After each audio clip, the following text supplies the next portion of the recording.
What's up this afternoon, everyone? Welcome. Fine Tuesday to ya all. Good to see ya.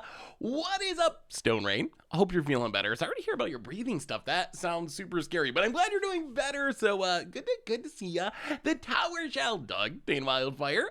Hopefully, I'm going to be going to Chicago. I'm pretty sure I'm going to Chicago. I'm like 95% or something. I still got to book a room, but I'm pretty sure I'm going to be in Chicago. So if you're going to Chicago, come say hi, play some Commander, hang out, do some cool things. I've actually never been to Chicago. I've been through Chicago, going other places, but I've never actually been there. So I actually don't know much about it, except they think their pizza's good, but it's actually just way worse than New York pizza. But at least it's not covered with pineapple, so I can't be too harsh on Chicago. Yeah, we're gonna have some fun today. So we're playing New Standard. We're gonna start with this God Sac deck that I'm really excited to see. It's got a bunch of cards that I haven't really played with yet that I really want to play with. Tyrion's Journal, Tyrion's Soul Cleaver, the new Red God, and the synergies of this deck seem really sweet. How good it is, I don't know. We're going to find out together, but that's what we're starting with today. We might bounce around a little bit from there. I want to crush a few pods with the deck I gave you in Vegas. I know. I will crush a few pods. If anything, that deck like makes me scared that I just like crush people too much. Did I see the turn 3 deck at Pioneer? So this is the big conversation of the week is, oh my god, WotC did it again and broke everything with Discover this time. And honestly, if you look at the Pioneer results, Pioneer Primary, Preliminary, 4-color Discover. Leagues don't really matter because that's just all the decks. Pioneer Showcase Challenge, Discover deck, first 2 places. It seems like Discover might be breaking the format. Jonathan Snow and Bosch Schwartz, welcome to the Fishbowl. Thank you so much for your subscription. Big soups here for you. Thank you. So yes, the thing is, so here's the thing, and we're going to be playing a Discover deck soon. Honestly, so everyone was talking to me about Quintorius and with like the potential of comboing with it. So I was like, you know what? That's going to make a good video. I'm going to build a Quintorius, play a single Quintorius, win the game combo deck. And next thing I know, apparently it's like a real thing and people are actually doing that. So unfortunately, the spikes might have beat us to this one. But yeah, so that's going to be coming. Yes, that's actually coming up tomorrow's video on the YouTube is a Quintorius, play a single Quintorius, win the game deck that I built. But so yes, Discover is apparently breaking everything. It turns out that it's kind of like Cascade, but even more busted because it's an ETB, so it works with clone effects. So you can build your deck, for example, so you Geological Appraiser, you know you're going to Cascade in a Glasspool Mimic. You can Trumpeting Carnosaur, you know you're going to hit a Geological Appraiser or a Glasspool Mimic to copy the Carnosaur, or you hit Eldritch Evolution to get a Carnosaur, and you just go through your entire deck and make this ridiculous board on turn 3. The thing is, I don't know if these decks are actually as scary as they look right now. Right now, they look incredibly frightening. They're winning all the tournaments. It's what everyone's talking about. I do think that, I said this on Twitter earlier, my take is that these decks are both a mistake by WotC to print the mechanic, but also a little overrated right now, and I think they're pretty beatable. So we'll see. Yeah, the fragility is the big issue with them. So my experience is you build like the Quintorius combo deck. You build your deck in a way where if you resolve Quintorius, you literally win the game on the spot. The thing is, your opponent can counter it, they can kill it before its ability resolves, so it can be interacted with. So once people realize, oh, if I just always leave up removal, you can really fight these decks pretty easily. So I think it might be like, it reminds me of Tybalt's Trickery. It reminds me of Garuda combo decks where they're like incredibly ridiculously explosive. But I think once players figure out how to fight against them, they might be okay. But the play pattern is like super not great. Like, I resolved a single card, I win the game. Like, that's not very, it's the same issue as like Grease Fang, right? Where you have like the removal check. Like, oh sure, if I have removal, I beat it, but like how many removal check decks do you want to exist? So that's why I think it was still a mistake to like actually make the mechanic, because it's just another one of those like Grease Fang Trickery. Like, do you have the answer? If you do, great, you got me. If you don't, well, then I guess I win on turn 3. Like, sorry about that. Hey, what's up, Cybernello? So are you? What's up, Fox Mulder? Anyway, let's do reminders, talk about this deck, and then we got lots to talk about. So, I mean, we have some art theming going on. We have shirtless Jeff Goldblum Secret Lair drops going on. The Magic world it's wild. It is wild as always. So reminders, replay YouTube, that's where you find the old streams, including useful in the future. Normal YouTube, if you want to see a single elephant win the game, check out tomorrow's video. We might be doing some broken stuff with this cover. A reminder that our sponsor today is Card Kingdom. If you need some magical cards, you can always get them over at cardkingdom.com/mtggoldfish. Apparently, black cards, hot buys at the moment, all the black cards. But yeah, you can get anything you need over at cardkingdom.com/mtggoldfish. We got a Patreon now if you want to check that out. Otherwise, merch page. We got a bunch of new merch. I don't think I talked about this before, but we have new merch. We have some new designs that just went up. So if you're looking for maybe some new tokens, we got some new playmats. Definitely check out mtggoldfishmerch.com. Got all the old stuff there as well. So anyway, let's talk about this deck. I hope you get to see my standard deck. Wait, what standard deck did you send me, Stone Rain? Is this one that I haven't seen before? Are you guys doing Patreon exclusive stuff? So there's Patreon exclusive stuff. The goal at the moment is to make it non-Magic stuff. So it's not like Against the Odds is suddenly going to be paywalled behind Patreon or something like that. But so far we did like a video game tier list. We did... Oh my god, Baldur's Gate. We did a Baldur's Gate playthrough. We did... What's coming up?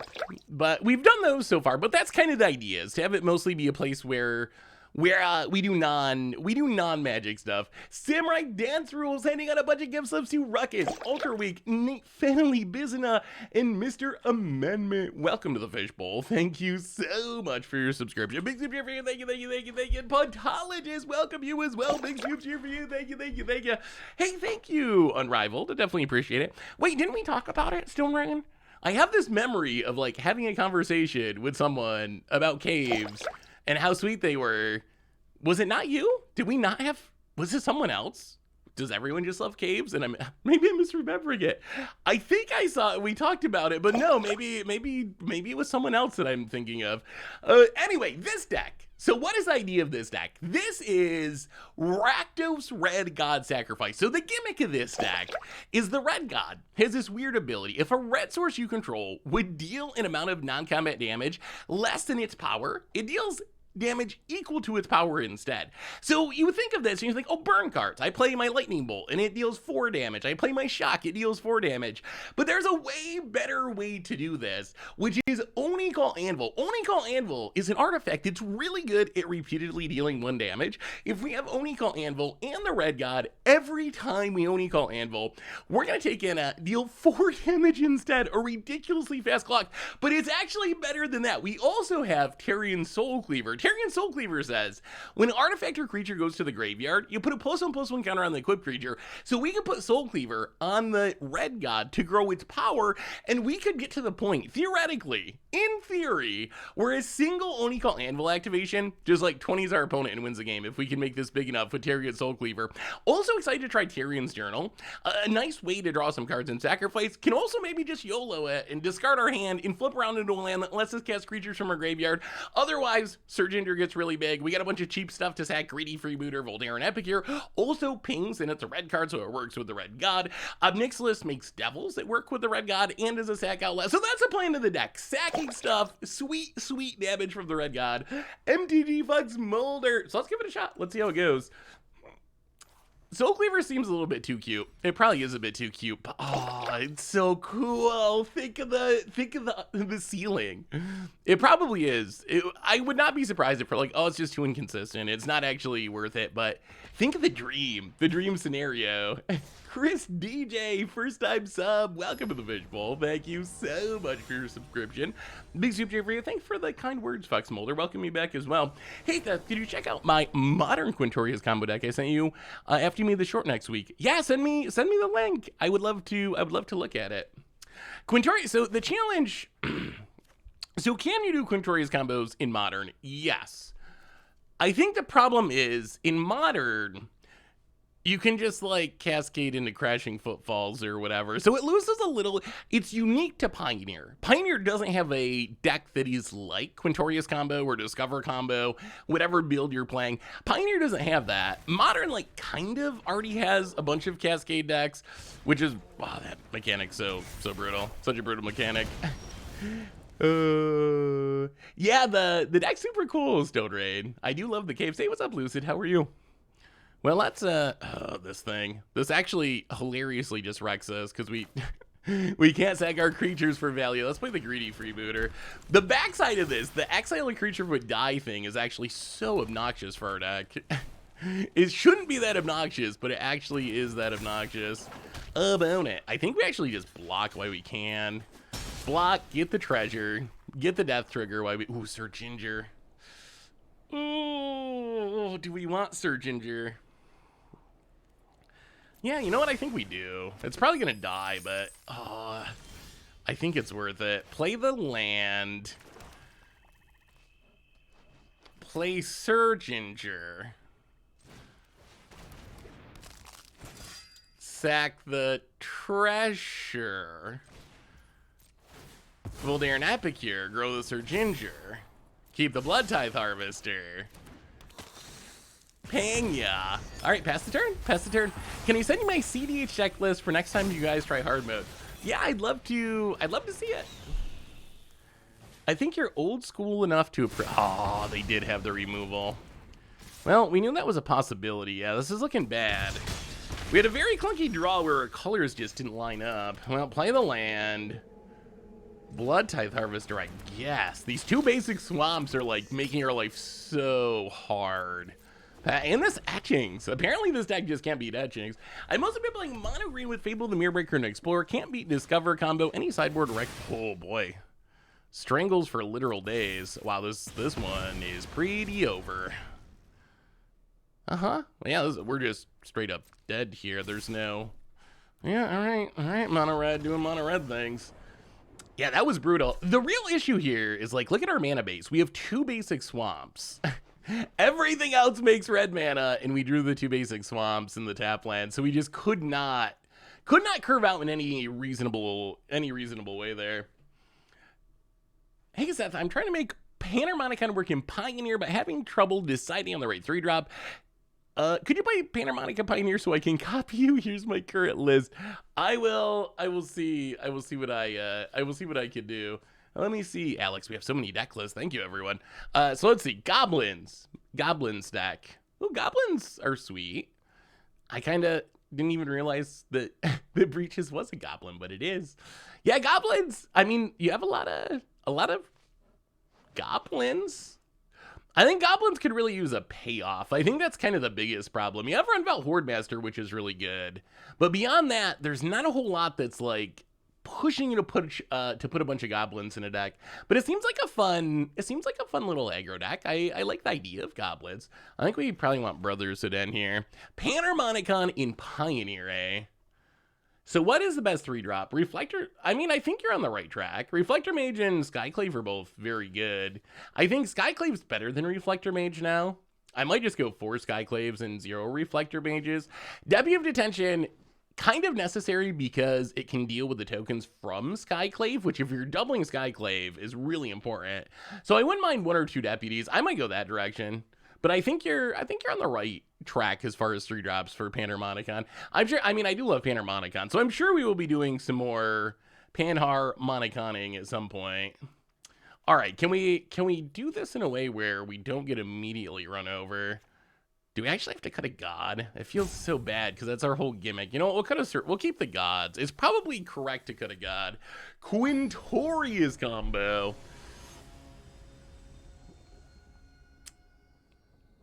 That looks solid. I mean, I think you got the combo down, like pretty much. If you can resolve the Quintorius, you're gonna win the game. I think the challenge in Modern is kind of twofold. As I mentioned before, one issue is you just have faster Cascade decks, so it kind of loses a little bit of the appeal to have to get to 5 mana to combo off when you can just do it for 3 mana with OG Cascade spells.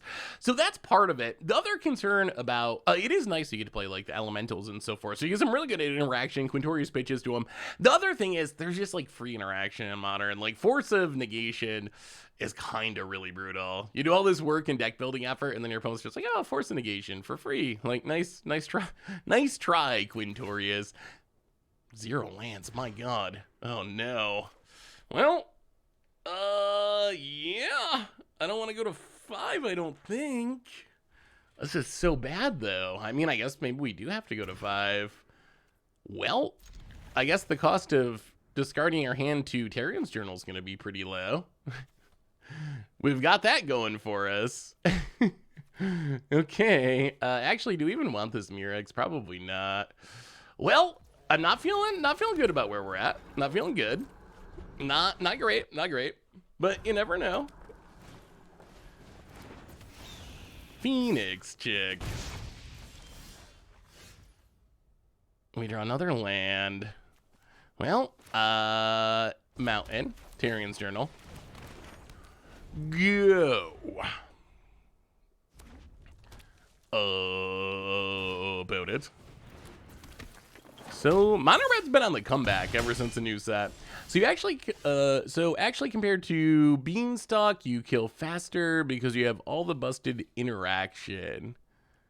Ooh. I missed your notification. Mom, I'm sorry, Wall of Chaos. Haven't been able to watch lately. Can't wait to see you and Krim in my neck of the woods in Chicago. Ooh, are you going to go to Chicago? I guess it's pretty easy to go to if you live there.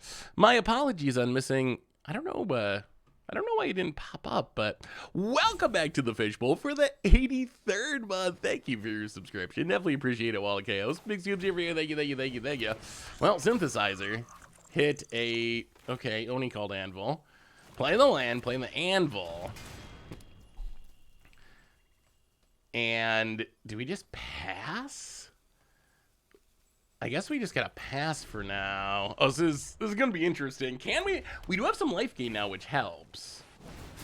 Hey, what's up, Cat Cam fan? How are you? Good to. Oh no, Urbraska's Forge. This is getting worse by the second. Forge. Yeah, how do we beat a Forge? We need the god. We gotta find the god, and we gotta find it super quick because we are just straight up dying here. We are dying. Oh, no.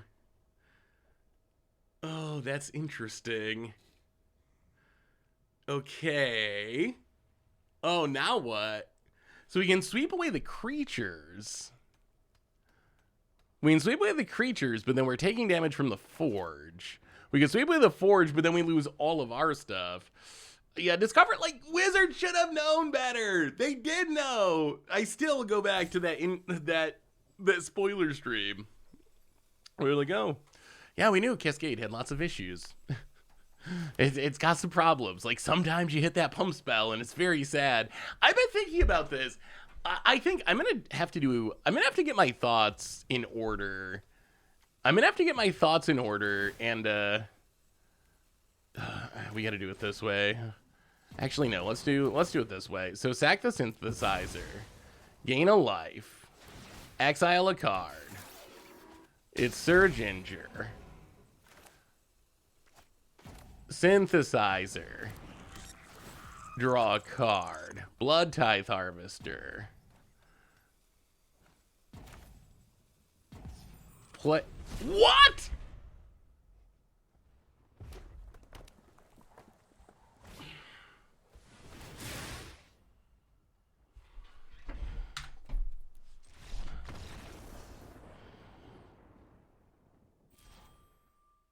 Oh, wow.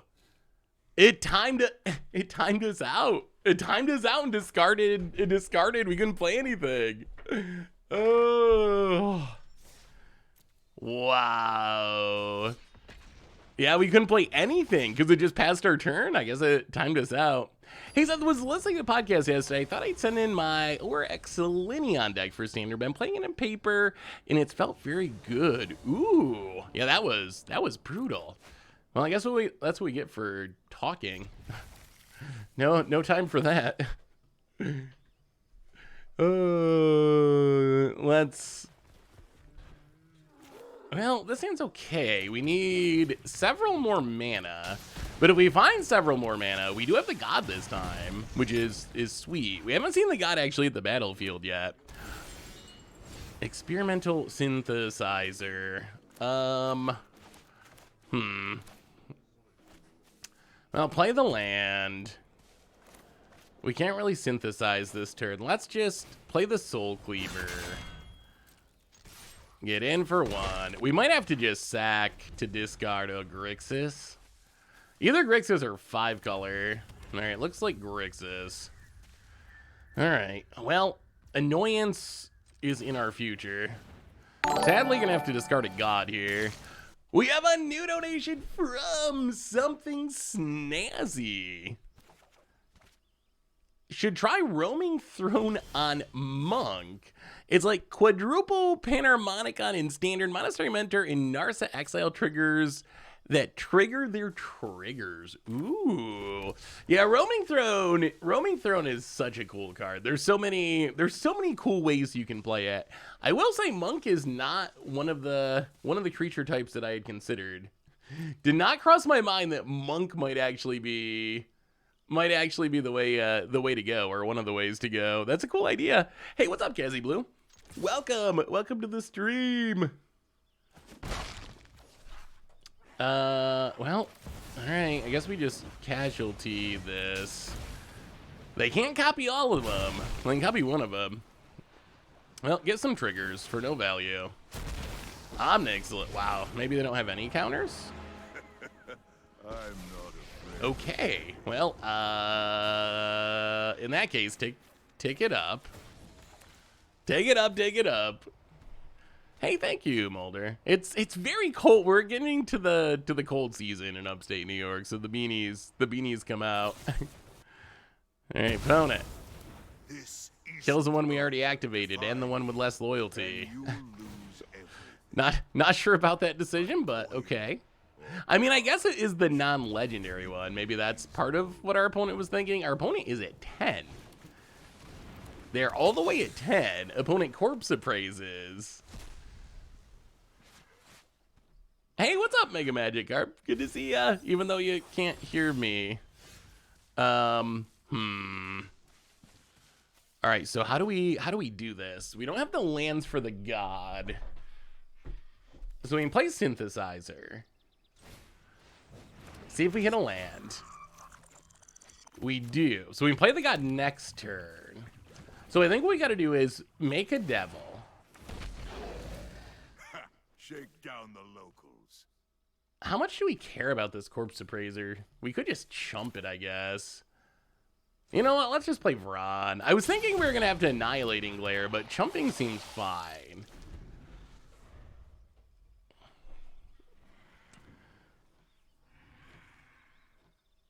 Did you see the Dino deck from Standard Challenge? It was more low to the ground, virtually budget if you remove the cavern.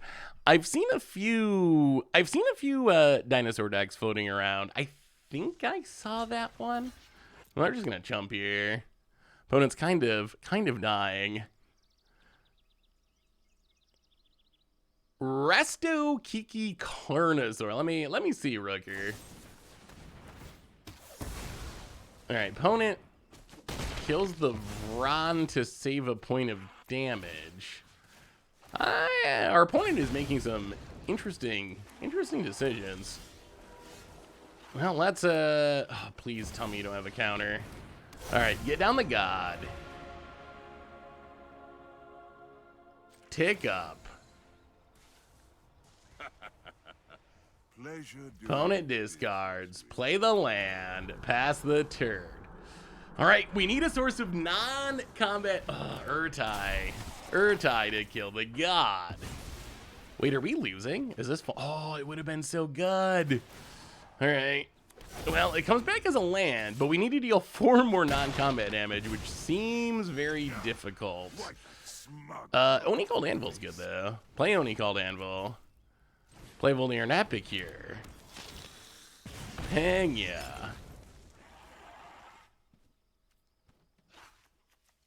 Sack the Synthesizer. Ping ya. So far, we have not been able to get the Soul Cleaver on a creature into a Synthesizer. Oh, okay. Into a God that we can't cast. That's unfortunate timing. Resto Okay, Shieldred, but we have the answer. We do have the answer, so that's fine. Opponent's thinking about getting frisky here. They might be getting too frisky.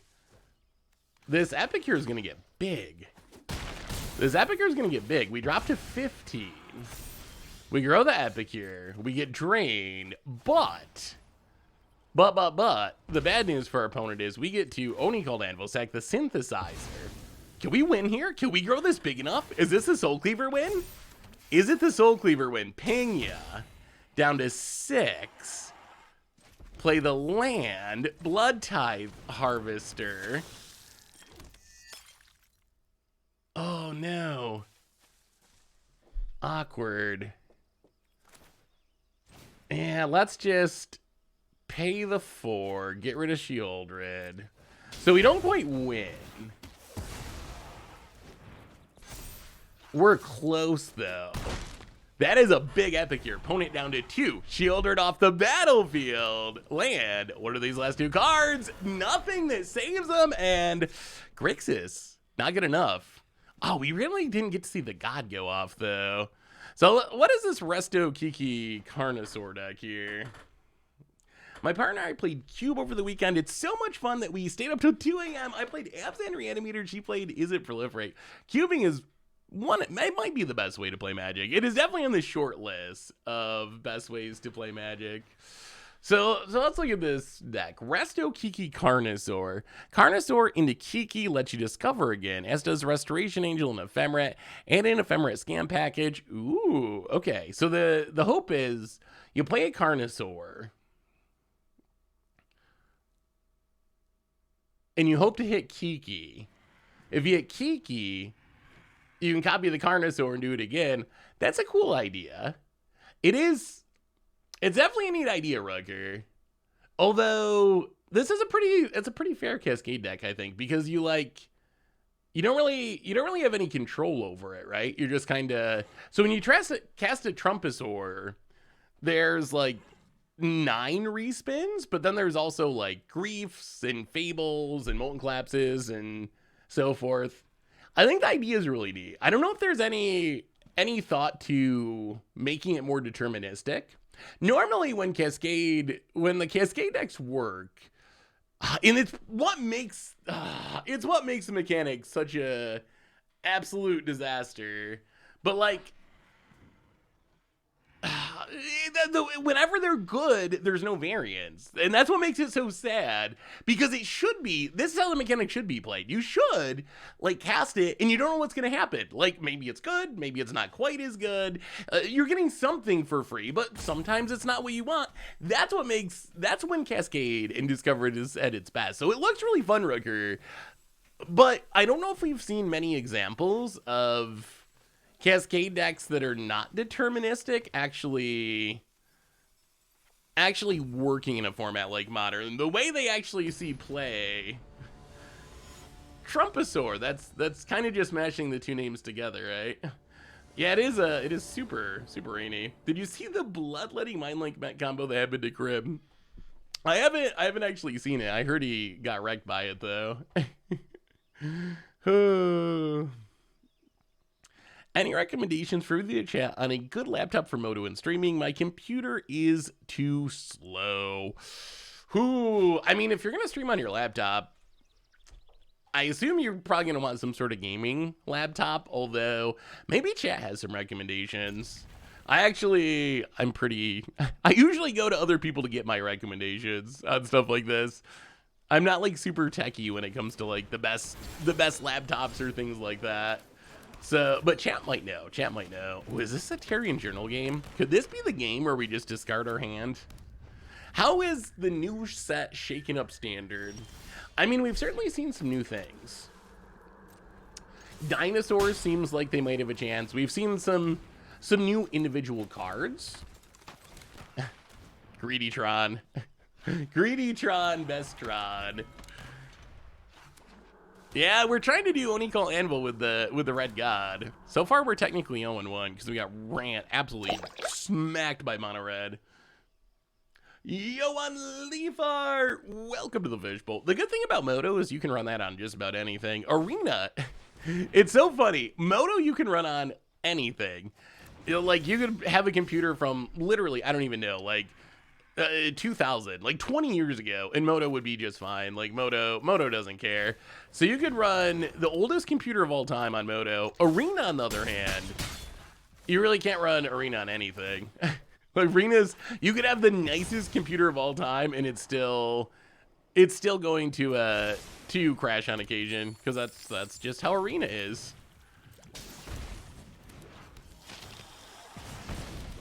I've heard of Alienware.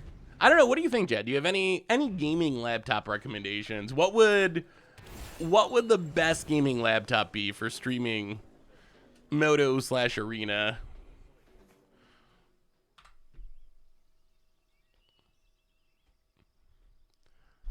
Opponent.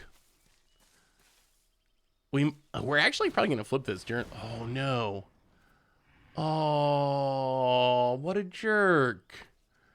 What a jerk. We were going to flip the Tyrian's journal. Opponent. Aww. We wanted to do fun things, but now we're just going to have to kill you. I mean, it's a shame, but if you're not going to let us do the cool things, I guess we're just going to casualty an Ob Nixilis. Remember when Ob Nixilis was going to destroy everything? It was like the most broken thing of all time. It was gonna, the most broken planeswalker since Oko was gonna destroy every format. That didn't actually end up happening. And opponent scoops it up. Well, back to 1-1. So did you see the controversy about the art? So it's kind of interesting. I'm not super familiar with the artist, but this started a couple days ago. A couple of days ago, this was posted from Lorenzo Lafranchi, which I am very much apologize for the name. But Watsy, just want to let you know that one of your artists stole one of my paintings to paste it in the background of their illustration. I don't even want to know the reason behind it. It's just so stupid they deserve a prize. LOL. So you can see the new Wayfarer's Bauble from Lost Caverns of Ixalan.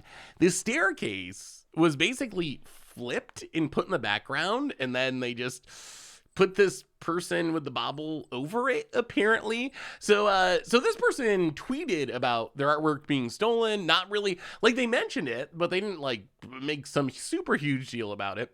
Watsy apparently investigated. A couple days later, we recently became aware of claims that David Sondrid's artwork in Wayfarer Bauble used art created by another artist without permission. Such misuse is prohibited. As such, we are suspending any future work with David Sondrid. I'm not really sure, how big of a deal is it? So obviously, don't steal other people's artwork and put it on a Magic card. I've never really understood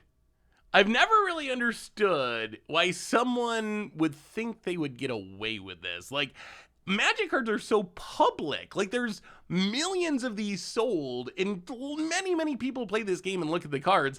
I don't know how you think it's going to slip through. That's the thing that gets me. It's kind of like cheaters when someone's like cheating on camera, and you're like, how did you think that there's tens of thousands of people watching this game? Do you really think no one's going to notice you're like shuffle cheater or whatever? It's kind of the same thing. Why would you think you could get away with this? At the same time, I'm not really familiar. How big of an artist is David Sondrid? Does anyone know? Like, I guess we could look it up on Scryfall. Is this someone who has done a lot of cards? Or is this a relatively new? We look at, wow, there's actually, okay, there's kind of a few, 13. So I guess new-ish artist, I would say, but someone has done quite a few cards over the last year or two. Yeah. So that was a big drama. I just don't know why people think they're gonna get away with it. Why? What was David's reply, Tuka Buddy? I didn't actually see that. I saw the initial tweet and then the Watsy thing. What was the artist's response? Start researching the background of the rest of his cards. I mean, you could. I imagine, like, I think a lot of times I think a lot of times it's just like a pressure thing. Didn't we have this happen with what was the card? It had it was something to do with Bolas. What was the one? And that was with a pretty well-known Magic artist who had done a lot of cards. There was a Bolas. Was it Ugin? Oh, I can't remember what the card was now, but there was a Crux of Fate. Thank you, Crux of Fate. That was the card. There was a Crux of Fate with a similar situation. This is like the hot new deck. Everyone's on the Subterranean Schooner plan. I still don't really buy it. I still don't really buy the Schooner's that good. We'll see. As I say this, it will probably kill us here, and I'll have to take it back. But it doesn't fly. It doesn't fly. But yeah, so there's been a few situations. I think in the case of Crux of Fate, the situation was basically I was running out of time and desperate and up against a deadline. So I did this even though I knew I shouldn't have, essentially.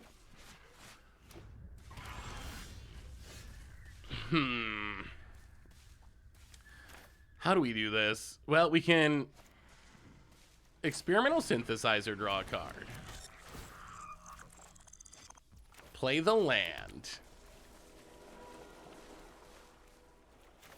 Play Vron.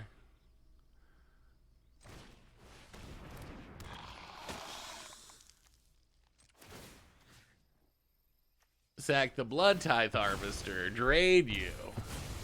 Get rid of the Denick. Hit ya. Down to 13. Come on, Vron. I think a collab between artists where you take the background and alter it extensively to display a change in the world would be cool. Yeah, obviously, like, there's collabing between artists is great. It's more the issue of using someone else's art without actually getting permission. That's where it becomes a bit of an issue. Opponent. Wait, you can't crew at the beginning of combat, can you? I think our opponent said combat, and that means they're in the declare attack step. Opponent finds a cut down out of the top of their deck. Hits us with the Schooner. Well, we'll take the beats. Down to 16. Even more lands. Well, alright. Synthesizer. We are stacking up a bunch of synthesizers. That's kind of good. Well, let's play Sir Ginger. Play a land. Annihilating Glare. Kill the Skitter. Do we want to sack the Epicure? Or just a blood token? So this gets us Vron damage. Something's going to die to this cut down. At least we grow the Sir Ginger big enough that it doesn't die. I want to go off with Tyrion's Journal. We just haven't drawn it. We've drawn it once and it got immediately killed. This is Red God and Anvil. Yeah, let's sack a blood. We'll keep the body. So sack a blood. Get rid of the Skitter. Scry with Ginger. Definitely do not want even more lands. Hit you with the Dorks. All right, opponent down to 10. This is like the new hot deck in Standard. If we beat this, we're off to a good start. Journal plus Skitter in Mephetic Drought. All right, opponent's going to kill the Vrod. I thought it was funny that only you pronounce Schooner correctly, but Richard and Krim don't. There's no real rhyme or reason to what I can and can't pronounce, I don't think. Don't try to make sense of it, because there is no sense to be made of it. Ooh. So this can't block. Can we win here? What if we... Okay, annihilating... Oh, but they can crew. They can crew this. That's awkward. All right, so sack an artifact. Kill the token. Trigger. Scry first. Opponent's going to crew, so they have a blocker. We're actually close to winning here. This is not that far away from winning. Over there in Epicure. Okay. That is a damage. Do we want that? Okay, keep the Epicure. I mean, we're at least going to force our opponent to jump with their schooner. Their mighty, mighty schooner, Voldaire and Epicure. Pena. Down to 9. Blood token. Sack. Grow it. Draw. Do we want a freebooter? I guess we aren't forcing our opponent to chump, are we? So if we sack this at 7, 8. Well, I mean, we'll keep the freebooter. That's fine. They're probably still going to chump. I don't know if they can afford to not chump here. So go to combat. Get in with the Ginger. Sir Ginger's going off. That is a 6/4 that has been scrying our way through our deck. Opponent. Gonna do a little blocking. Ship down. Well, let's play greeds. And pass the turn. All right, no Wraths. No Sunfalls. Please don't Sunfall. That would be so sad. That would be so sad. We're so close. So how's everyone's weekend?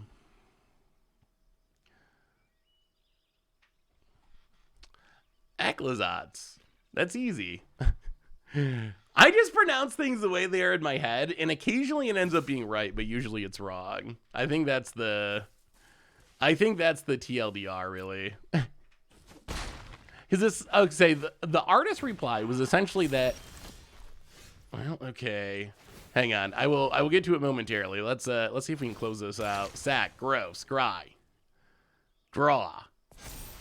Land. No, thank you.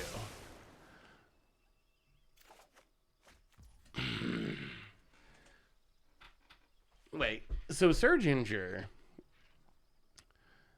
has trample, hexproof, and haste if your opponent controls a planeswalker. So if our opponent flashes in Eternal Wanderer, we're still fine. Well, all right. Let's just channel it, I guess. And here we come. Urtai. That's not a planeswalker. That's not a planeswalker at all. Oh, there's a god, finally. Opponent blocks. Opponent blocks. What a blowout. Drops to 6. No. DPNY. Welcome to the Fishbowl. Thank you so much for your subscription. Big scoop for you. Thank you, thank you, thank you, thank ya.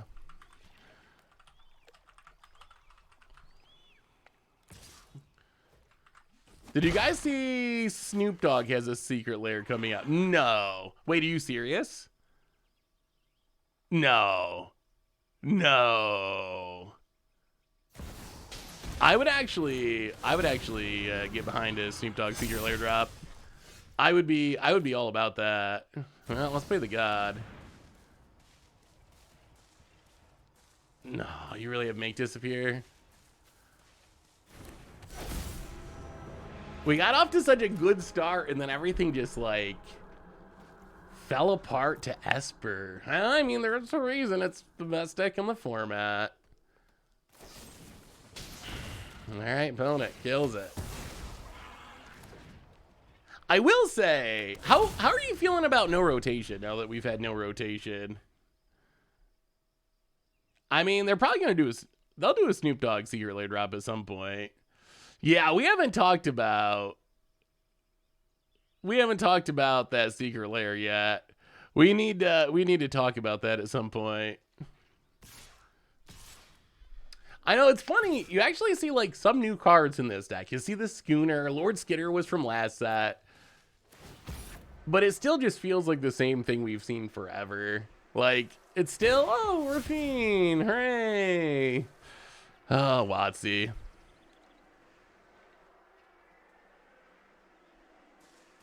Sometimes I actually wonder if WotC wants to be Pokemon, where like people don't really play the game and they just buy the cards because they like Pokemon.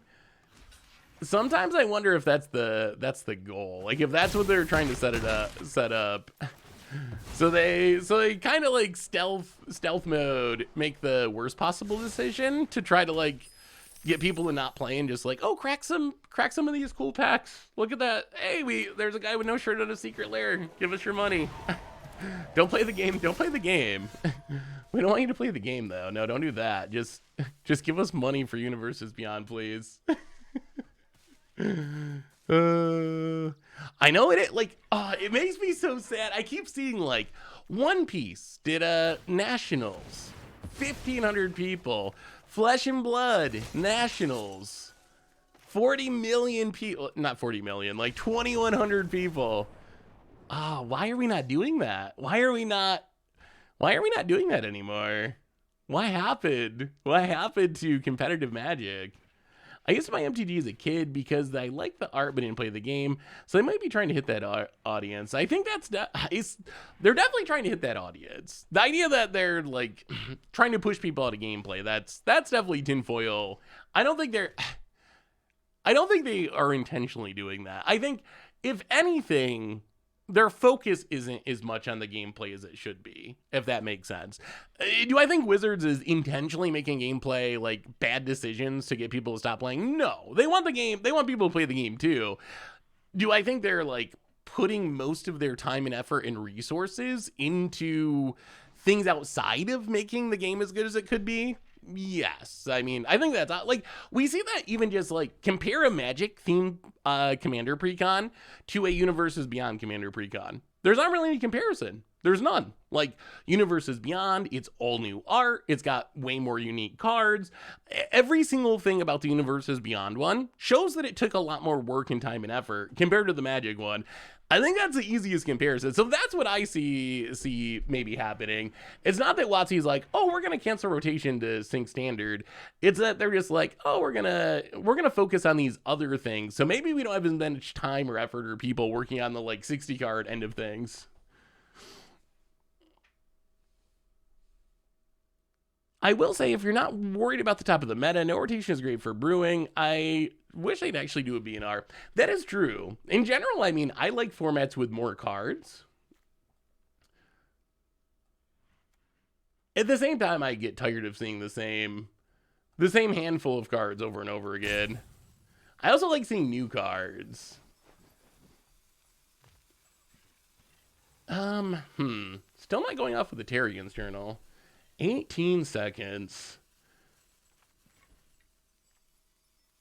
Well, so far, I don't know. We haven't really got to see the Red God go off. I wonder if this deck's just not powerful enough. Why has Oni-Cult Anvil not been good enough? Will you help me? Needed the walkers for this brew. Not sure which or in which quantity. Well, we have an anvil. We'll give this a try. Very awkward that... do we just not synthesize? Probably not. It's such a waste to play synthesizer on turn 1. Well, alright. Let's get down the anvil. Pass the turn. Opponent untaps. Double Lithomantic Barrage could be good, depending on exactly what threats our opponent has. Opponent. Schwamp. Deep Cavern Bat. Yeah, that doesn't actually get got by Lithomantic Barrage, unfortunately. I mean, I'm very pro banning. I'm very pro banning, like ban more, shake things up more.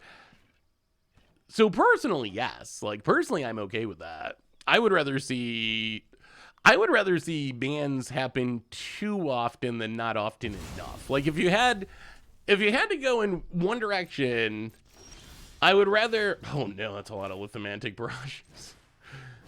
If you had to go in one direction, I would rather be... Oh no, not our Red God. That's the worst timing. All right, sack this. We got to at least hit a land, right? Okay, we did find the land. It wasn't pretty. We can't play our God, which is very sad. We have all the lithomantic barrages. Please play something that's white and or blue, opponent. Please. About it. Cool to see the new Kite Sail freebooter actually doing some work. Deep Cavern Bat.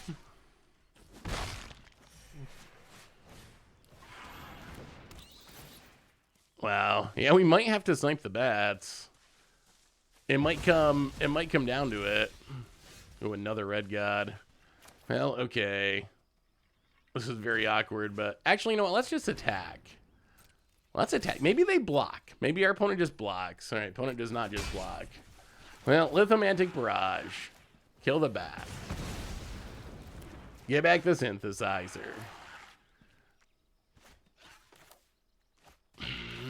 Land. Land. Land. Okay, we do hit a land. Play the land. Sack the token. Ping ya. Make another one. Okay.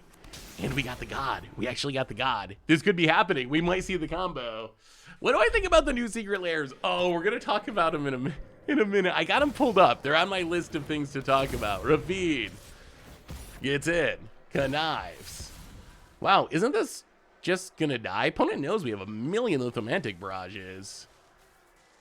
They're going to try to grow the bat out of barrage range. I think people need to realize that MTG became what it is because of kitchen table magic, not tourneys. I played at Tempest, and every group I play with had their own rules and whatnot. Universe Beyond doesn't bother me because I'm not ooh, Tarian's Journal. Well, okay. Step one, we have to kill Rafine. We can't let that stick around. Let's start with Tarian's Journal. And then let's sack the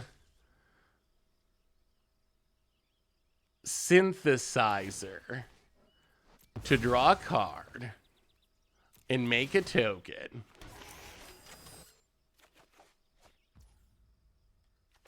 Lithomantic Barrage, Rafine. We are not going to pay the ward. Uncounterable. And then Annihilating Glare. Snipe the bats, get back our Annihilating Glare. Hit you for one. And our hand is actually loaded. And we got the Tarian's Journal. We might be doing it. This might be it. This might be the one. This might be the one. About it. I mean, I think you're right that most Magic is casual. But Magic's a lot of things. Like, my take is it doesn't need to be casual or competitive. But right now it's like, I think you want to be like in the middle where you're supporting all these different ways to play. We see WotC say this even with products, like the whole, this product's not for you. So they make all these products that maybe a lot of people don't like, but some people really will like, or some people won't like, and some people will like. The game's kind of the same, right? I feel like we're just kind of like out of kilter with, we went from Magic being 90% focused on competitive and 10% focused on casual, which I think was like wrong. That was definitely underestimating all the casual players in a huge way that people play Magic. But then we shifted to like 90% casual, 10% competitive, which I think is also wrong. I'd rather see us like normalize somewhere in the like middle. I think is where we want to end up, honestly. Well, let's play Blood Tithe Harvester. Worried about our opponent countering our god on the way down. So we make a blood token. We sack the blood token, draw a card. So Anvil only triggers once a turn. So we don't really want to, if we sack something to Tarian's Journal, we typically don't want to also like sack our token because we're not going to get a replacement. We only get once during our turn. So like we're not going to use, well, okay, now we will use it because they're going to block, but we wouldn't use Anvil here because all we would get is a damage and we'd be down on body. All right, ping ya, down to 18. I'm honestly fine when some products are not for me, but when a massive majority feels like I'm not for me, then I'm playing the wrong game. Yeah, I mean, do you feel like that, Rejusen? I don't feel like that. I still feel like, I mean, I play so many different ways of Magic. Maybe I'm an exception that, like, in some sense, Commander precons are for me, just like main sets are for me, and Modern Horizons is for me. So, like, a lot of products are for me. I think the products that are least for me are probably Secret Lair drops. But I know other people that really like them. Yes, Ward is a counter effect. So if you have a spell that can't be countered, you can ignore any ward cost and it'll still do what you want it to do. Wow, opponent just passes. I really want to flip this because it would be sweet. But discarding our hand seems painful here. Well, let's have Nixilis. Casualty. Sack the token. Get a replacement. Here comes the obs. Here comes the... Someday we're going to get down this red god and it's going to be sweet. And someday we might also flip the Tyrian's Journal. Let's make a devil. A new conquest. Take up an ob, drain ya. Make quick work of you. Defy me, and you lose everything. Play the land. And pass the turn. I mean, we're in pretty good shape here. We're in pretty good shape. Gravis, welcome to the Fish Bowl. Thank you so much for your subscription. Big scoop cheer for you. Thank you. Thank you. Secret Lair drops are for you. Did you miss the stupid sexy gold room? We haven't talked about that one yet. That's next on my list of things to talk about. I need people's opinion because I feel like my opinion is an unpopular one on that drop. Question: What is it with Jeff Goldblum? Why do people love Jeff Goldblum so much? I didn't realize he had such a huge following. It can't be for Jurassic Park, right? That's not like such an iconic thing that people. He's goofy. He's random. He's a character. Hey, what's up, Shark Boy? I'm doing well. I hope you are also doing well. It's just a meme? I mean, I get like Danny DeVito. You see a lot of stuff about Danny DeVito because he's maybe are they in the same genre then? Like, is it just a weird internet thing? Well, I think we have to chump. We can block here. We lose a dork. Don't think you're Snipe this. About it. Tap. Oh my god, we can play the god. We can play the god. We can actually play the god. Okay, so. Play the god. Tick up the ob. Whoa, opponent. Down to 14. And then we can Oni-Cult Anvil. Sack the token. Hit you to 10. Annihilating Glare. Sack the token. Kill the Mastermind. Pass the turn. Can you beat the god? Can you beat the god? Opponent. What creatures do we have in the graveyard? How close are we to... I mean, we should actually just flip this, shouldn't we? Opponent. Getting in at the ob. But can you beat the god? I feel like you should have chumped with the token. Yeah, that might have been better. You're right. Maybe killing the token was not actually that important. That might have been better to try to get more damage out of it. Ron also takes up to 4 with the deepest might out. Opponent plays a land. We might actually flip a Tyrion's Journal. Yeah, why is there no Danny DeVito Secret Lair drop?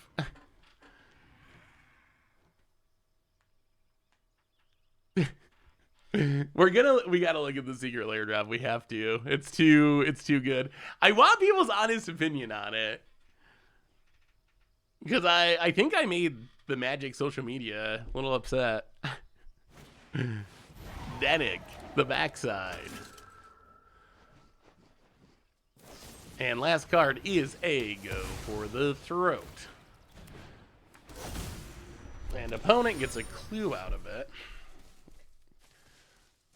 Now, 1, 2. So I think all right, sack the Tyrion's Journal.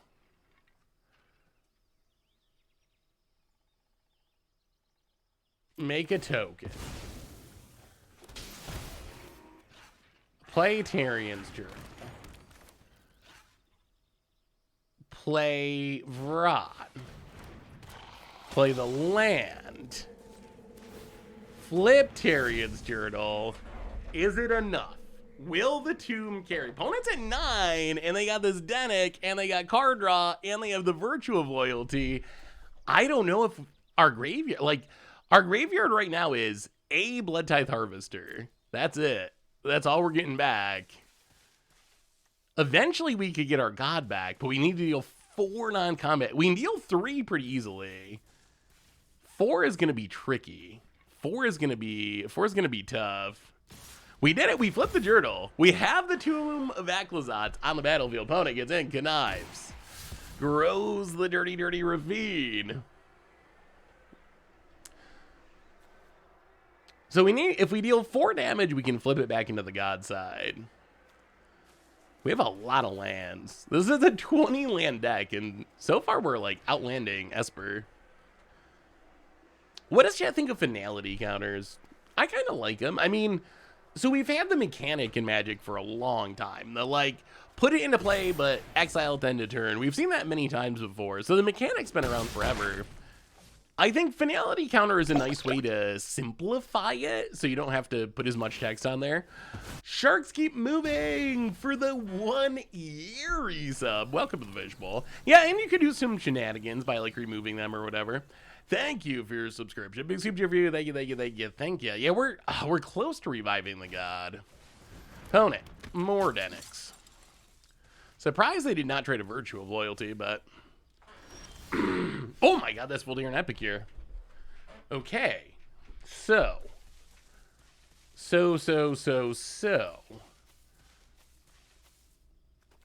we play Epicure.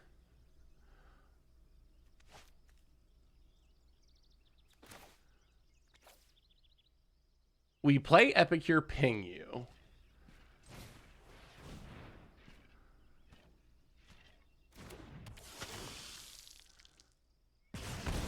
We sack the token, double ping you.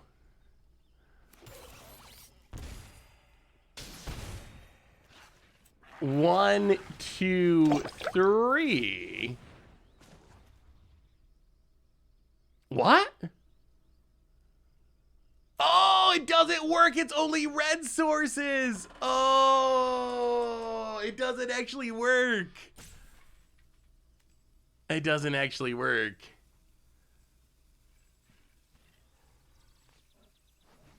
We did 4 more. Oh, yeah, I guess it wouldn't work for multiple reasons. This is loss of life. And it only, why? Maybe Vron's not even good in this deck. All right, well, I mean, Tomb of Ixalan. Replay the Blood Tithe Harvester.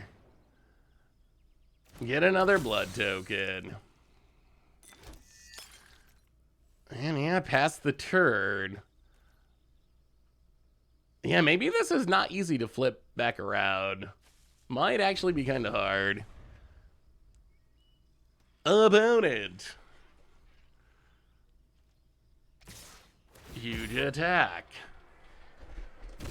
Gonna connive on the... Rafine is such a... Ah, yeah, Rafine. Rafine. Hey, Seth, did you see the new Ponder art? Ooh, let me see. I don't know if I've actually seen it. MagicCon Chicago promo. Ooh, is this? These are new ones. So, counterspell. Meh. Yeah, that's okay, I guess. The scroll is kind of cool. But, ooh, the Ponder. The Ponder's actually kind of sweet. Why is that a turtle eating a hot dog? Why is that describing Ponder?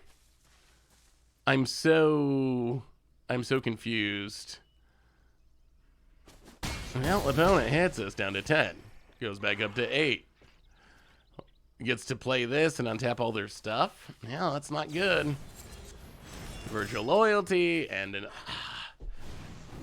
Yeah, being able to see 5 cards a turn is pretty powerful.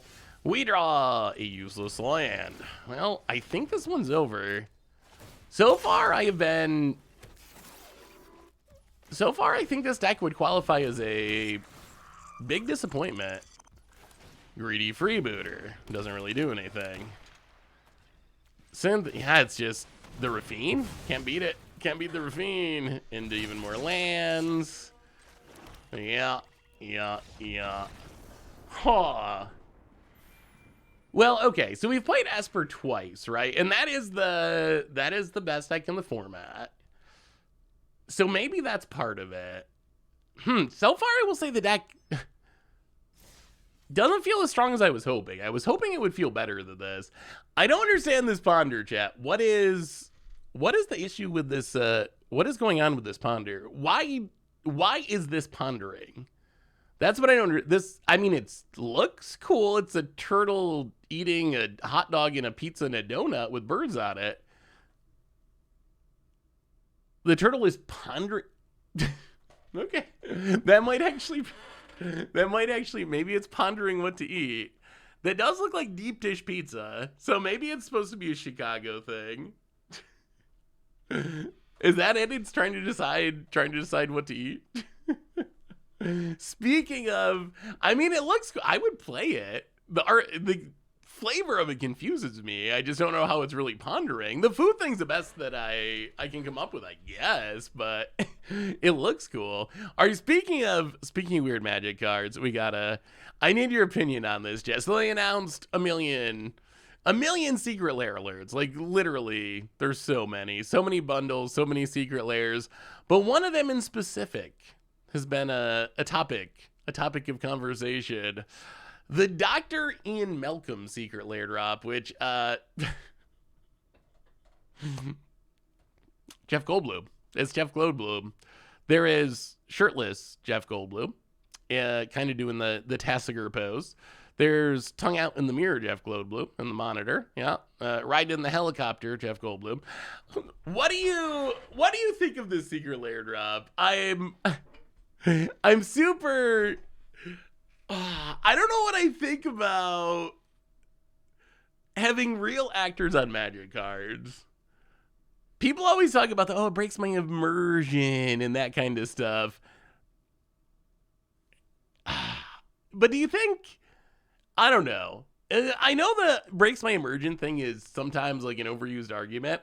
For some reason, for me, like real IRL actors is like the one thing. I don't mind Universes Beyond. I don't mind all the weird planes. Like I can deal with all that. Like the whole Magic is a multiverse. We go to tons of weird places. For some reason, I saw it with Doctor Who, and now I see it again with this lair drop.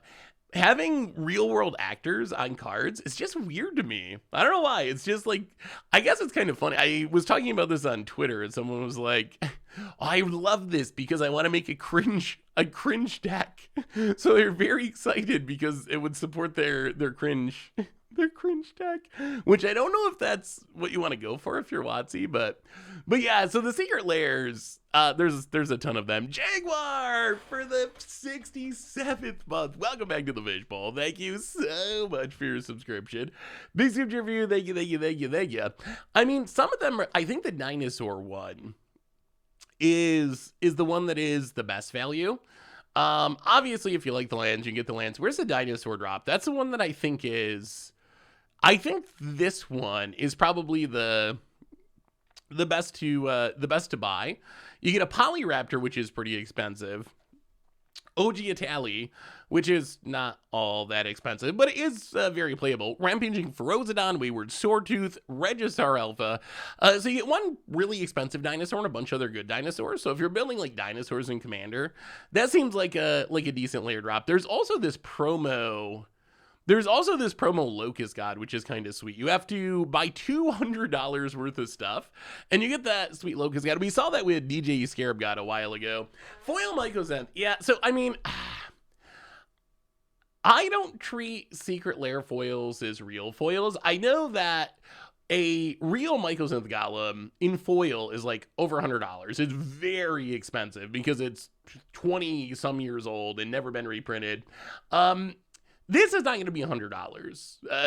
It's just not the real comparison. At the same time, if you really want a foil Mycosanth Golem, this is going to be the cheapest way to get it if you actually care about having a foil one for some reason. So that's a nice little upside there too.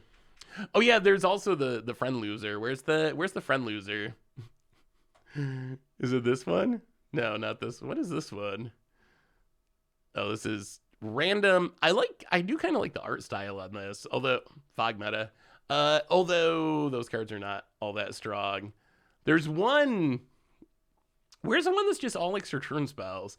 I honestly don't know if Wizards should sell. Here it is. I don't even know if Wizards should sell this secret lair drop, honestly. This is like, people are going to see this and be like, oh, it's cool art. I'm going to get it and put it in my Commander deck.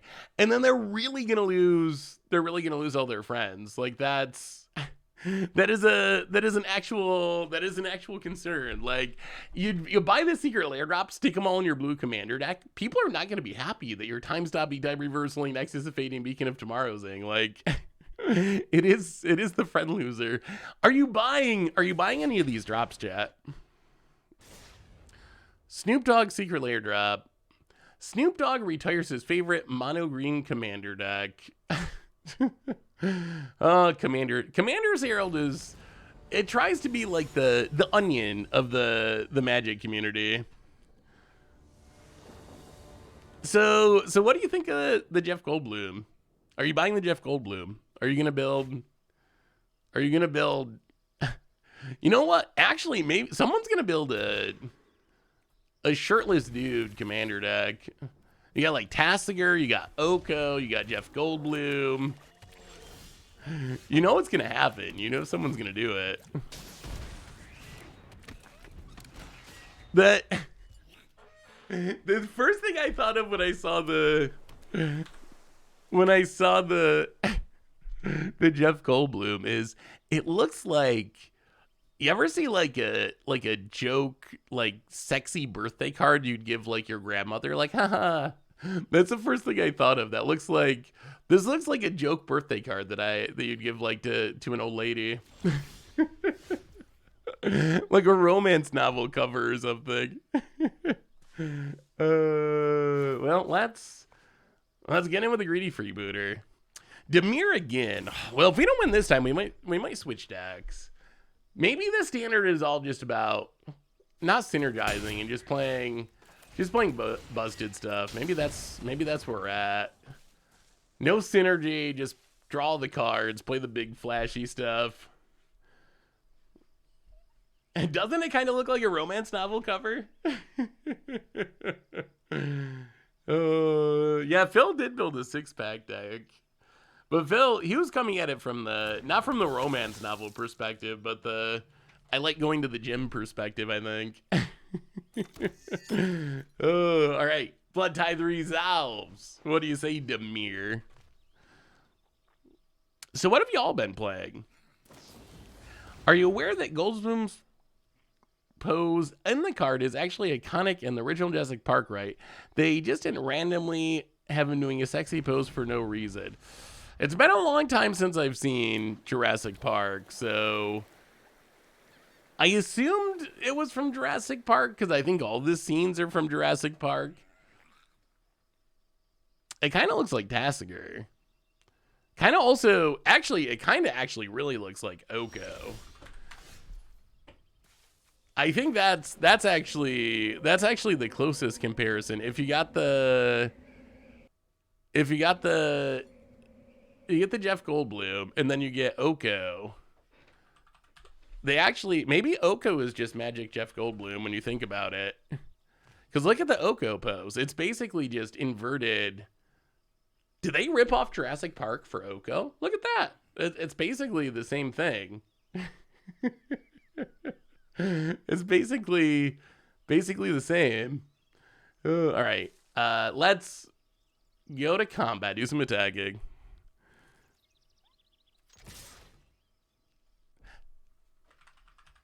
Tasigur about it. It does kind of look like Tasigur too. Tasigur is like a little more city, but it does kind of look like Tasigur as well. Infernal Grasp. All right. Well, I guess it's ob time. Casualty. Get rid of greed. Let's scry. Make a treasure. Mountain to the bottom. And I think we just start ticking up. Opponent's got nothing on the battlefield. Tick up. Discard or take 2. Opponent takes it. Tick up. Discard or take 2.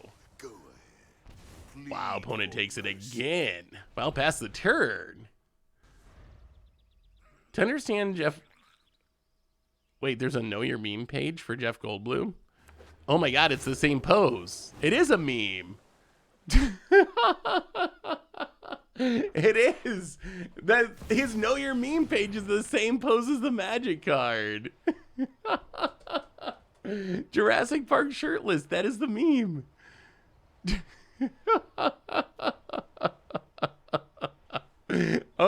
I didn't realize it was actually like a real meme.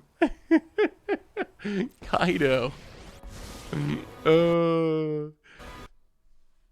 I mean, I knew. Okay, so seen from Jurassic Park, but I didn't know it was like a known thing, like an actual like known meme. That's the part I didn't actually connect. How about it? Phases out the Kaido. All right, how about the god? Can we draw the god? Sir, ooh, oh, they don't technically have a planeswalker. But they will have the planeswalker. So let's, okay. Experimental synthesizer. Into experimental synthesizer. How about just hitting a land? This god always comes at the least opportune time off these synthesizers, I swears. I swears. Well, Surginger. Tick down ob. Tick up ob.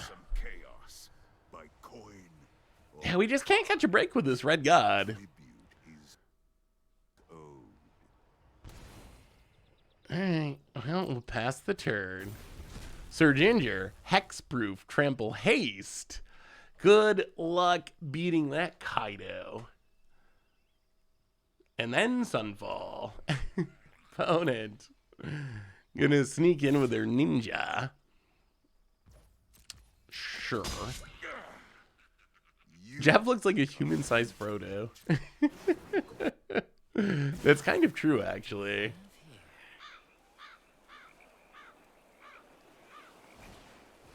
Hotigen. Alright, well, we untap. We draw a land. Well, let's tick up. Defy me, and you'll lose everything. I mean, how low does our opponent dare go? Discards a negate. Tick up.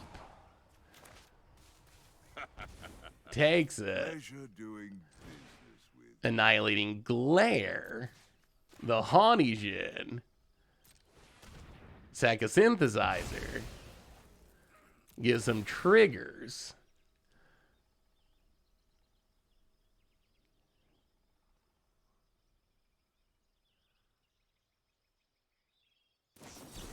Okay, opponent even more negates.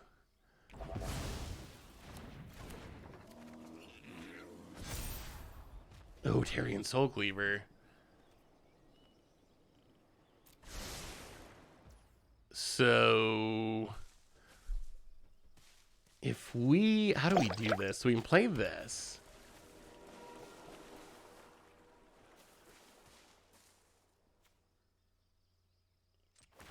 Sack of Blood. Discard the Murex.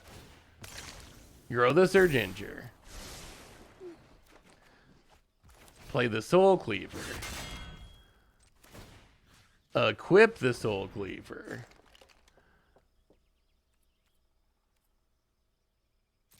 And we're just gonna pass. Next turn's the turn. Next turn we're gonna make him die. We're gonna make him die next turn.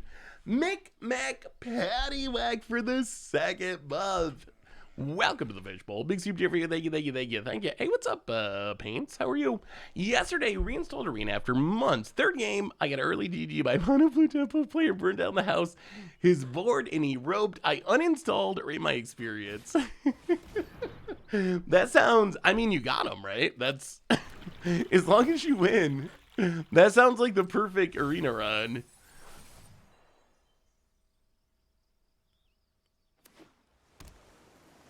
Opponent. I mean, Soul Cleaver's... I think Soul Cleaver wins us this game. I hope. I think. No. Hexproof. No, hexproof. You have a Planeswalker. Surginger does not like... Yes, you got our devil. Mm-hmm. Yeah, our opponent, you're about to die. You're about to die to this Surginger. Surginger with the Cleaver. Oh, we have an anonymous gift sub to the Gentleman Paints. Welcome to the Fishbowl. Thank you for your subscription. Big super for you. Thank you. I mean, Soul Cleaver came down pretty late here. We just found it last turn. And it was off of the blood token, so it was when all of our mana was gone.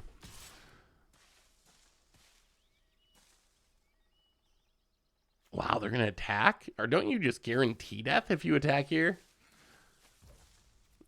Okay, sure. Opponent does not fear the Reaper. No one beats me and survives. I mean, you're just dead. Makes a ninja. I think you know what our opponent needed to do? Our opponent needed to get their Planeswalkers off the battlefield. That's where they went wrong. They needed to actually get their Planeswalkers off the battlefield. We'll take up Bob. By coin or carnage. Our opponent didn't do that, though, and they're going to pay the price. Opponent discards. Well, we will. 1, 2, 3. Sack the Synthesizer. Get a bunch of triggers. Scry. Grow. Play Tarian's Journal. Sack the Devil. Trigger. Ping ya. Grow. Play the land. Surginger. Trigger to the bottom. And this is, I mean, this was a good Soul Cleaver kill. This is the upside to Soul Cleaver. Trigger. And that is a very big, very mad, very trampoly Surginger. And opponent. Death. Whew, down to -6. Could try Transmogran's Crown. I like Transmogran's Crown. It's just, Transmogran's Crown can be slow. I think, yeah, I don't know. Well, we're going to bring in the Duresses. That's for sure. I feel like the biggest challenge with the deck is it just seems very low power. That seems to be the challenge. I was thinking, this is another case. Every time we play these red 4-drops, it ends up not being as good as you would think. Like, this is another one of those cases, I think, where you see the ceiling of like, I'm going to play the red god. I'm going to sack stuff to Oni-Cult Anvil. It's going to be so sweet. But in practice, your opponent just Doomblades it, and then you can't flip it back because Vron isn't red. And then you get very sad. So it's one of those ceiling versus floor things. And I think it's like, maybe this is the deck where the ceiling's very high, but it seems like the floor's pretty low because the power's not very good. In today's podcast, after Fishmail, you mentioned wanting to rewatch episode 211. For looking for predictions you guys made, have you already found the time? And if yes, what were your thoughts? Oh, I have not actually. I'm planning to at some point, but I haven't actually went back and listened to it yet. That was so long ago. We're talking, that's 250 episodes ago. So we're talking like 4 or 5 years ago. I do not remember what our predictions are. I was surprised when they said that Transformers and Black Border, Alchemy, like some of the stuff that we apparently predicted, I didn't even remember predicting that stuff. So definitely got to go back and listen to it. I'm sure there are also many very horrible predictions that did not come true. I like Kumano and Godric in this deck. Yeah, but then aren't you just mono red? Opponent. Kumano faces Kazan. Yeah, I feel like that's essentially just mono red though.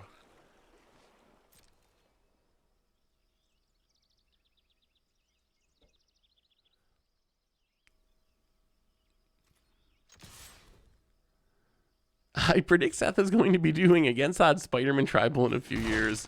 I mean, at this point, that's a pretty safe prediction. Will I know what Spider-Man is, though? That's the real question. Do you think Universes Beyond will make me learn about X-Men? Will I scumble, one might say. Will I scumble to the pressure to actually know what an X-Men is? He's a man in... See, that's easy. Duh. I do know what Spider-Man is. It's a man who's a spider. Neotag for the 59th month. I don't know if Spider-Man Tribal will count as against the odds. Yeah, maybe it's too good. Maybe it's actually just OP. Wow, 1/1 Somnophage? Okay.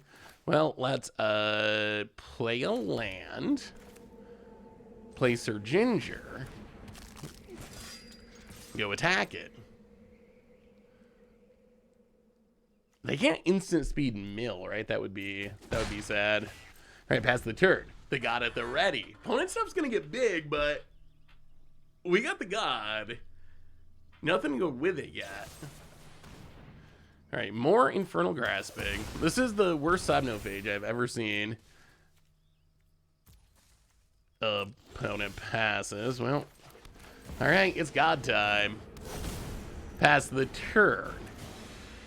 How many Infernal Grasp can you possibly have? Opponent plays an island. Wow, we've played a lot of Dimir and Esper every round. Every round Dimir and Esper. Wait, is Spider-Man not an X-Men? I know Princess Bride. I know what that is. I'm not completely uncultured. All right, experimental synthesizer into another Sir Ginger. Play the land. Sack the blood. Actually, no. Maybe we can beat him into it. Let's go to combat. Attack the Jace. See what our opponent does.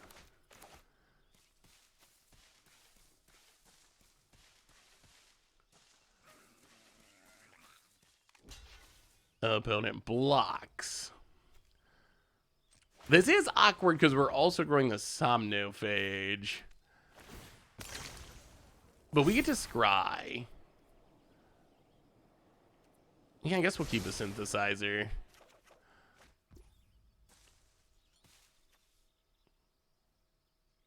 And then discard the synthesizer. Yes. Yes. Oh, we did it. We did it. Oh. Jace down to 1. Somnophage down. Opponent. Come on. No sweeper. No sweeper. No sweeper. Jace not doing much. 1 loyalty counter is not enough. Hey Seth, this is a new commander deck I've been working on with a lot of Lord of the Rings cards. Ooh, let me see. Ooh, Galadriel, eh? Galadriel's cool. Galadriel, like... Wow. Alright, that's actually pretty brutal. It's actually very brutal. Well... Play another god. Play a Blood Tithe Harvester. Play a land. Pass the turn. Gix's command, eh? Yeah, that looks like a fun commander deck. Galadriel seems like a fun value-y commander. Can go a bunch of different directions, right? Like counter synergies, scry synergies. Seems like this is mostly a +1/+1 counter deck, like a Bant counter deck. Yeah, that looks super fun. Spider-Man, yeah, Spider-Man Pokemon.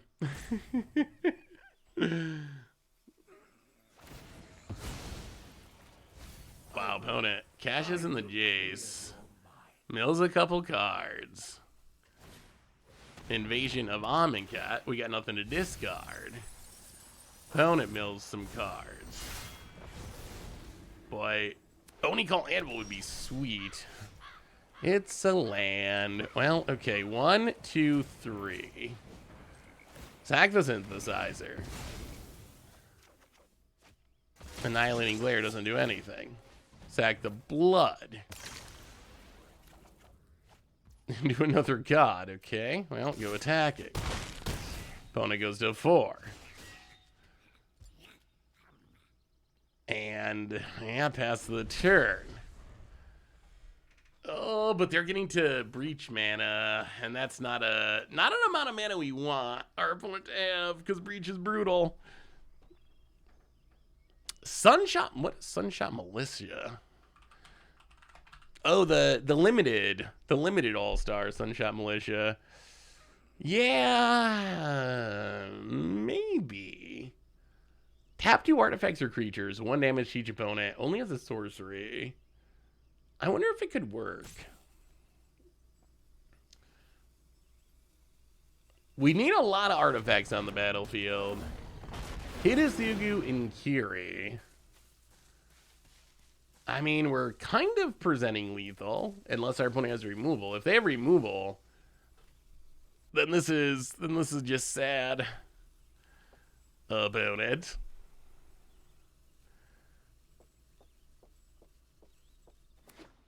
Land. Wow, we draw even more lands. My god. My god. Go attacking.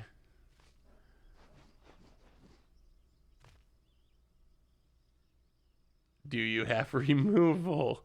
How do we draw so many lands? But it blocks and dies. Thank goodness. Thank goodness. Hey, see you, Lucid. Thanks for swinging by. Yeah, being able to tap them before sacking them sounds neat. Let's try. Should we try a different deck? What do you think? Should we play more of this deck or should we try something else?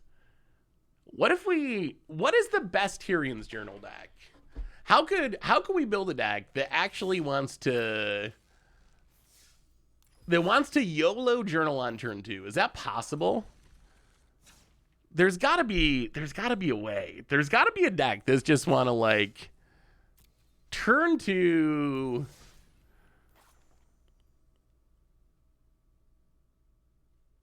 Ooh, maps, eh? Being able to cast creatures from your graveyard seems powerful. So Reanimator is tough just because you're usually trying to reanimate expensive things, right? Madness Vampires would make sense. I wonder if you could do like... So what madness? I think it's just that literally that one vampire. That's the only madness card. Is there anything else that rewards us for discarding our hand? We have a new donation from Jaguar, $3 donation. Hey Seth, can you look at my Explorer deck? Having some trouble closing out the last few points of damage, especially against control. Plus, I think my sideboard could be better. Well, Jaguar, thank you for the donation. Oh, can you send me the link again? This is just coming up. Goldfish just deck with no numbers or anything. You don't have to donate again, but if you put it in chat, I would love to take a look at it, but that link doesn't seem to work. Thank you so much for the donation, by the way. Burning Bush, welcome to the Fishbowl. Thank you so much for your subscription. Big super cheer for you. Thank you, thank you, thank you, thank ya. What are the other... Are there really... There's not really any payoffs for discarding your hand, are there? I mean, obviously, you're gonna have to dodge the graveyard hate.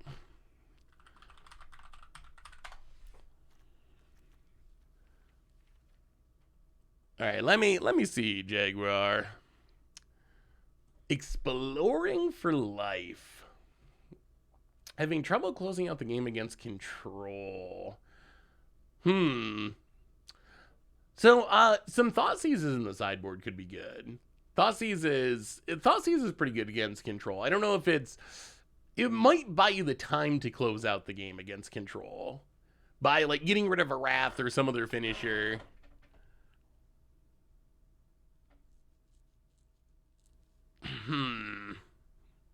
I mean, so you got the Amy infinite combo.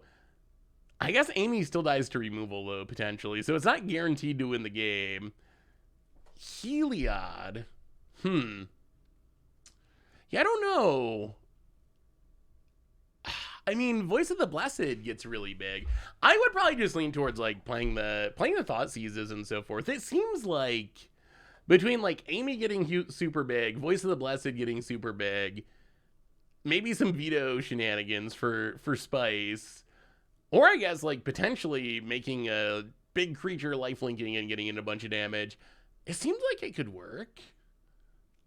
Yeah, I guess I would just probably like try to go for like Thoughtseizes in the sideboard to disrupt the control deck and hopefully buy enough time to do your thing. But I would think, I don't know, I was expecting like much worse ways of closing out the game than I see there, but I don't know. The other option would be to try to maybe be more of an Explore deck. I think maybe the deck does look maybe a little scattered. So you got like Wild Growth Walker. That really only does anything with Amy in specific, but it doesn't really do anything with anything else. I don't know. Maybe the combo is awkward in this deck, and it should focus more on just like the Soul Sister plan. I don't know. I'm not sure how I'm actually not sure now. Like, is it worth playing 3 Wild Growth Walkers with the only synergy being 3 Amy's? I guess there is Coco's and Kaiser, you can start to define them. Well, I mean, I think if you had some Thoughtseizes to the sideboard, that should help quite a bit, Jaguar, I would say. Hey, Seth, would you ever consider it against the odds as foretold balanced style deck for a modern video? We've actually played Ad Foretold Restore Balance. That's something we've actually, but let's try another game. We'll go from there. Doing anything for Thanksgiving? Yeah, I gotta do family dinner-y type stuff. That's one of the holidays where it's kind of like everyone gets together and eats turkey and so forth. So gonna be doing that kind of stuff. It should be good to catch up with everyone. What about y'all? Any maybe we need this land to get to the god. What do we put to the bottom? You know what? Let's just go Annihilating Glare to the bottom. Maybe it's too greedy. Going to any con soon. The next con that I think I am going to is going to be MagicCon Chicago. So I'm pretty sure I'm going to be in Chicago. Are the Bills going to win the AFC East? They do not deserve to. But they probably, I mean, they probably will. But I don't know. I'm almost to the point, even though I'm a Bills fan, where I'm like rooting against them because I feel like they just don't. I feel like they just really don't deserve it this year because they've just been so brutally bad. But yeah, I wouldn't be surprised if they actually still did it. Like if you look at any of the advanced stats, like they legitimately are one of the best teams, like by most advanced statistics in the league. So I think it's likely that they end up like going on a little run, making the playoffs, doing fine. But I just want you to know that my friend and I have taken to calling 3 of anything Tron because of you. It's great. I do that too, but non-Magic people look at you really weird. If you're not a Magic player, you just don't understand. Oh, Catharcum. Oh, come on now.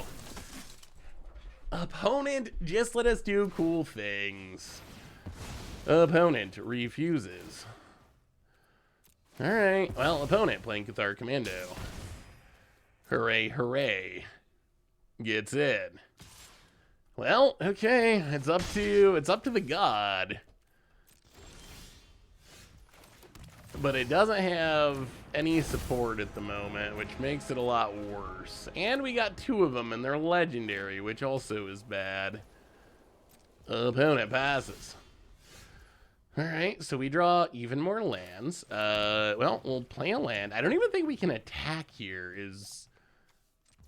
As awful as that is, I'm pretty sure we just can't attack because we just get got by Wandering Emperor. So, yeah, I think we're passing the turn.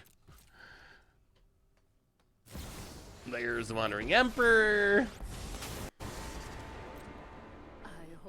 Mechanized production increases the damage for the god flip. We've got the edge in this fight. That is true. Huh. Remember your training. These gods are not that easy to flip back around. Opponent. Gonna go attacking. Sure. Spear gives vigilance.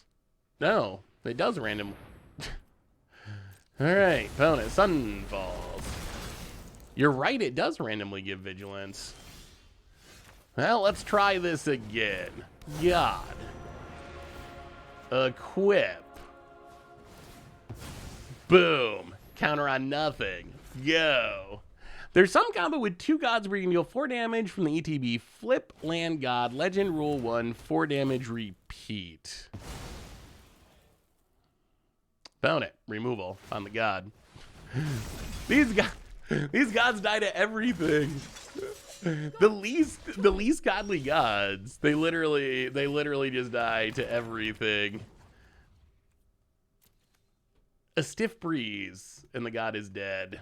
Well, I guess we sack this Soul Cleaver.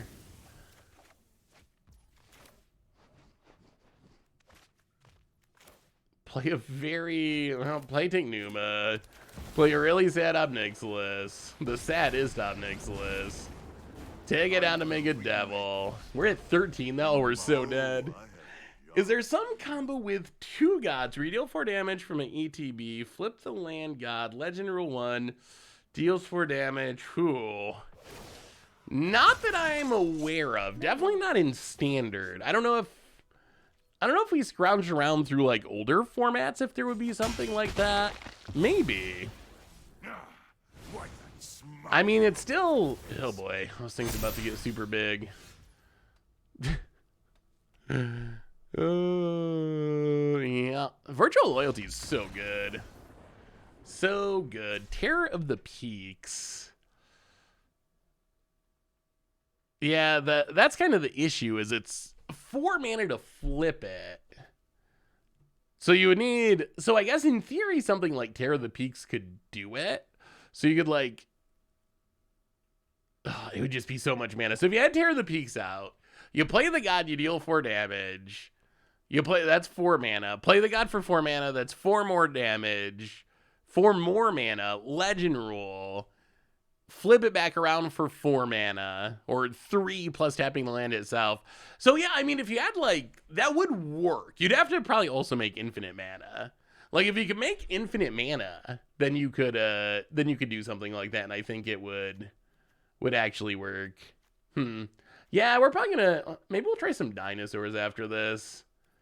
I will say, I don't know. I said during spoiler season that I thought the Red God was going to be a bust, and it is feeling busty to me today.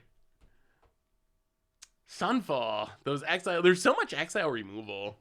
It actually kind of makes me sad that we're so overloaded on like Sunfalls and Farewells and so forth that the upside of being a god is so minimal. We see the same thing with like the Kamigawa dragons that essentially just don't see any play because having a death trigger just isn't good in a world where all the most popular sweepers just exile.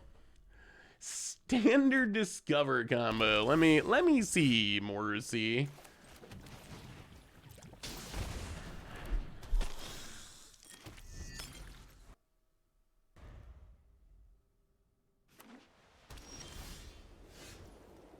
Huh.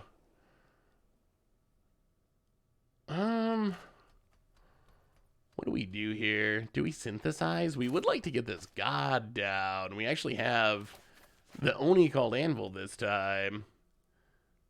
I guess we can wait. Well, okay, let's...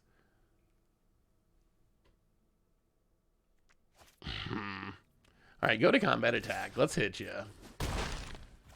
Let's... we're gonna do it. Let's play the synthesizer. See if we can hit a land. That would be the best. Alright, we hit the land. Play the land. That's good. Play Oni-Cult Anvil. Sack the blood token. Pass the turn. Okay. Are we doing it? Is it happening? Put it land. Adelaide. Okay. Okay, that's fine. That's fine. Mirix. Oh, here, Ixalan. Sack the dork. Hit you for 4 because we have the god. Okay, that's actually the dream. Pass the turn. Opponent has an Adelaide, but we don't really care. Is it finally coming together? Is it finally coming together? Opponent plays a land. Add. Wedding announcement. Sure, but now 1, 2 Soul Cleave.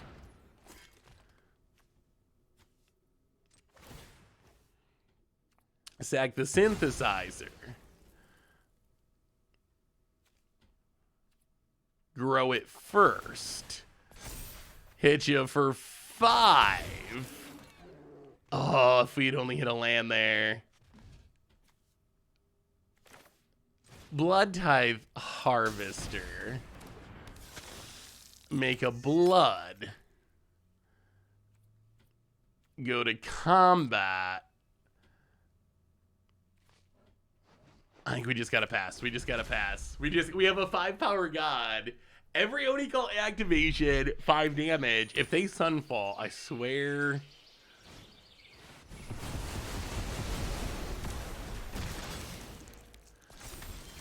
Sunfall. Alright, well. Play the god, sack the blood, hit you to 3, make a dork, play the land. Sunfall.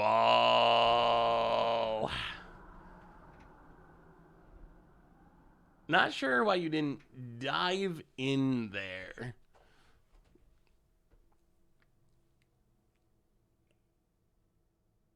Oh, you mean attack there?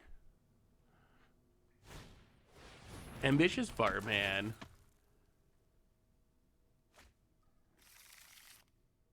If they remove the god, yeah, if they sunfall again, that's where we're really in trouble. Okay. Well, let's play Vron. This should do it, right? Now we have multiple ways of winning here. Mega Blood. Sack the Dork. Get a bunch of triggers. An opponent. Dead, dead, dead, dead, dead. I mean, that actually... So, I'm glad we got to see the god go off. Like, that's the upside of the god. We would have done, what, like 3 damage or something?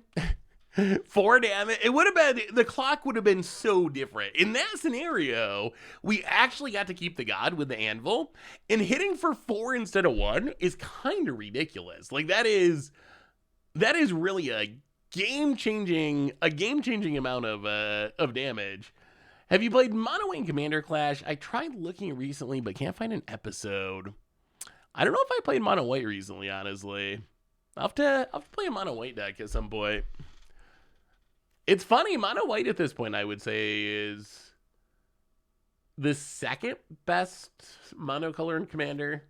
I think green will forever be the best monocoloring commander. Like, green's so busted. But I think that white's actually very good.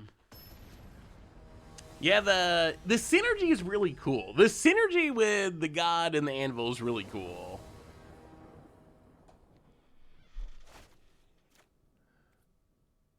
Well, alright. We'll try it. This Haunted Ridge haunting us. At least we have stuff we can play. Ooh, is this the game? Is this the game where we just YOLO the journal? This might be the journal YOLO game. Pound at land, passes. Well, ooh, there's an anvil too. Well, play the journal. And you know what? We're just gonna sack this. They could have the 2/2 flash knight. There's a whole bunch of ways they can blow us out here. Virtual loyalty, yep. Vron. Do we care about Vron? Not really. Let's go bottom. Draw a card. Okay, Epicure. Epicure's really good with the god. We're getting close. We're getting close to where we want to be about it. Black is really? You think black? Wait, how would you rank the colors in Commander chat? We might have very different rankings. Well, let's play the...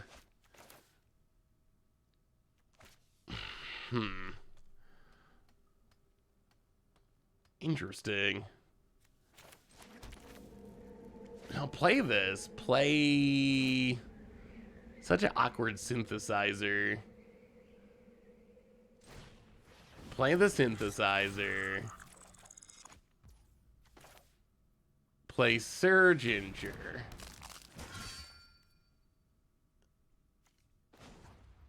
Do we sack?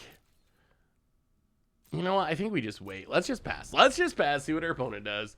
Green, black, white, red, blue. So I would put blue at the bottom. I think white is... I would put white ahead of black. Black, I mean, black does have some upsides. Oh, no. We're talking about Commander. Talking about Commander. The color... Oh, in Standard, green is at the very, very bottom. Green is the worst color in Standard. Not even especially close. All right, let's sack the synthesizer, draw a card. I do like that Surginger doesn't get got by Wandering Emperor. That is a nice bonus. Well, put the land to the bottom. Play the land.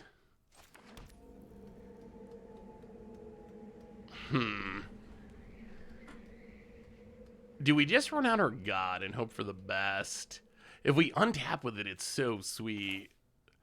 All right, let's play the god. I guess we can god an Epicure off the treasure. which also grows the ginger. We'll keep an epic here because that's kind of insane with the god. Hit you for 4.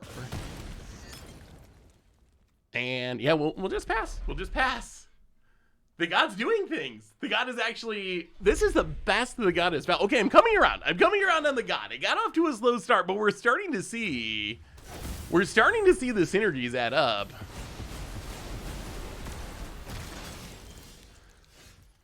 Sunfall. All right, I take it all back. Life is horrible. Life is horrible. Oh, come on now. We hit the god, but we don't have the mana to cast it because we have a tap land. Oh, that god is going to waste. All right. Well, Blood Tithe Harvester. Play the land. Oh, the god goes away forever. We've had that happen a lot of times with this deck. We've had a lot of times where it just did not, where the god ends up going to exile. We can't cast it about it. Gonna get in for 4. Now we're gonna take it for 4. Down to 12. Opponent passes. So many Annihilating Glares.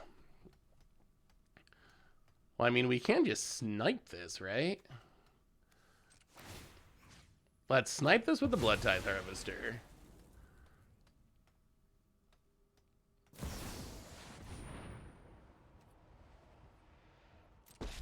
Well, that might have actually been a pun because we could have played the epic here first. I'm going to end it. Yeah.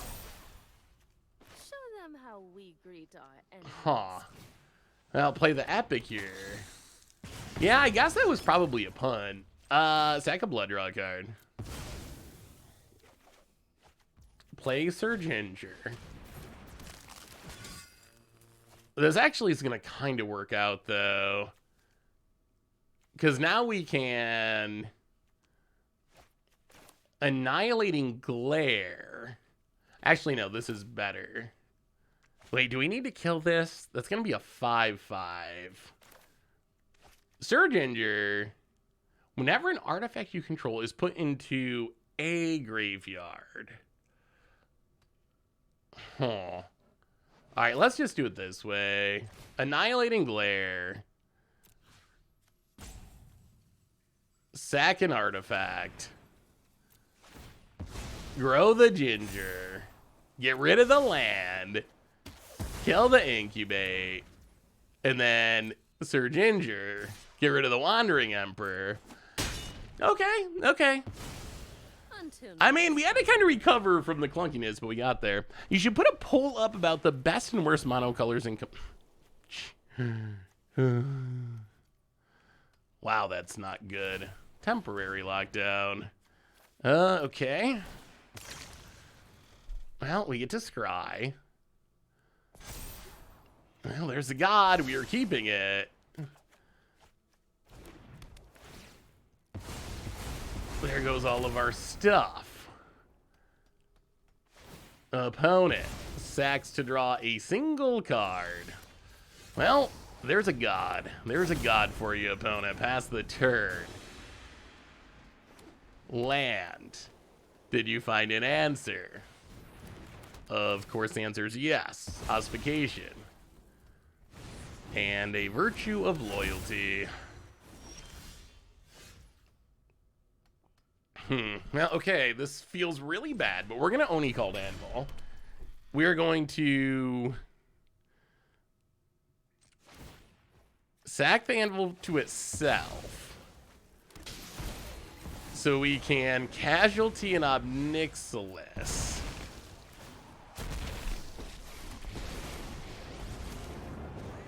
Make a devil. Tick up. Play the land. Pass the turn. We have so many good things under this temporary lockdown. Opponent. Roadside Reliquary. Passes. Well, take up Ob-Nixilis. Take up Ob-Nixilis. If only we had the god. It's my Where's our black enchantment removal? Lose everything. We're supposed to be the best enchantment removal color. Where's our enchantment removal? Cathar Commando. And opponent's going to draw a card. Untaps. Land. Wedding announcement. Opponent goes attacking. I mean, we will block and kill it. Block it, kill it, ping him. Down to set. God, come on, God off the top. God off the top for the win. Blood Tithe Harvester. Well, okay, I'm Nixless tick it up. Blood Tithe Harvester. Make a blood. Lithomantic Barrage. Get rid of the token. Pass the turn. Pota has one draw. We have 2 obs. Is this a win? Over top 500? Oh, we got there. Seems like the god is supposed to send your hand into a bunch of ways to ping and then deal a bunch of damage the turn it comes down. Yeah, maybe. I mean, so the only real onboard way, that was a good game. That was the best game this deck has had so far. That was actually a pretty impressive one. So the only way we actually have to ping is really the Oni-Cult Anvil. We have the Oni-Cult Anvil. Voldaren Epicure can ping from our hand. I wonder, what if we went full on meme? This is like the worst. This is the worst idea. This is probably gonna end up with a way worse deck. But you could do this. So you could, and I'm not saying this is a good idea. I'm not saying it's a good idea, but so if you play the god, and then you can play Thermo Alchemist. And then you can play, you could just go full on meme mode. This deals 1 damage for 1 mana. It doesn't sit on the battlefield though. You could just go full on meme. Salt Priest, welcome to the fishbowl. Thank you so much for your subscription. Big super cheer for you. Thank you. Casting Flame Breather also deals 1 damage. Chandra, I guess technically deals 1 damage, sort of. Flip a coin? Are we gonna flip a coin? Could we flip a coin? Mechanized Warfare, is that actually worth it? That's probably not worth it. The other way to go would just be to pump the Oheir up to 20 power. This boy, Unruly Catapult, 3 mana. That's so much.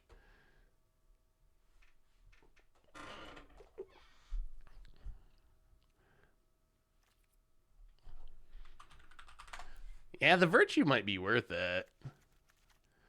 Wow, this deck is so jank. And then I guess the rest of the deck would just have to be spells. It's probably just all the Exile play spells, honestly. Like, that's probably, like, the Reckless Impulse and Renry's Elves. That's probably the best package. Something like that. This deck looks awesome. I'm glad you like it. Nahiri's Warcrafting.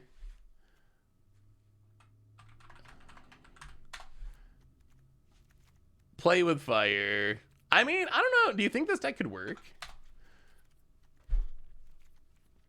Oh, I love Brass's Tunnel Grinder. I wish we could do something more with Brass's Tunnel Grinder. I mean, I guess that's... Oh, Foundry. Doesn't the god turn Quintorius' Static into a War Leader's Helix? It does. Do we want Maybe we want... Do we want Quintorius? I guess we could play Quintorius. Like, Quintorius... We have the cast...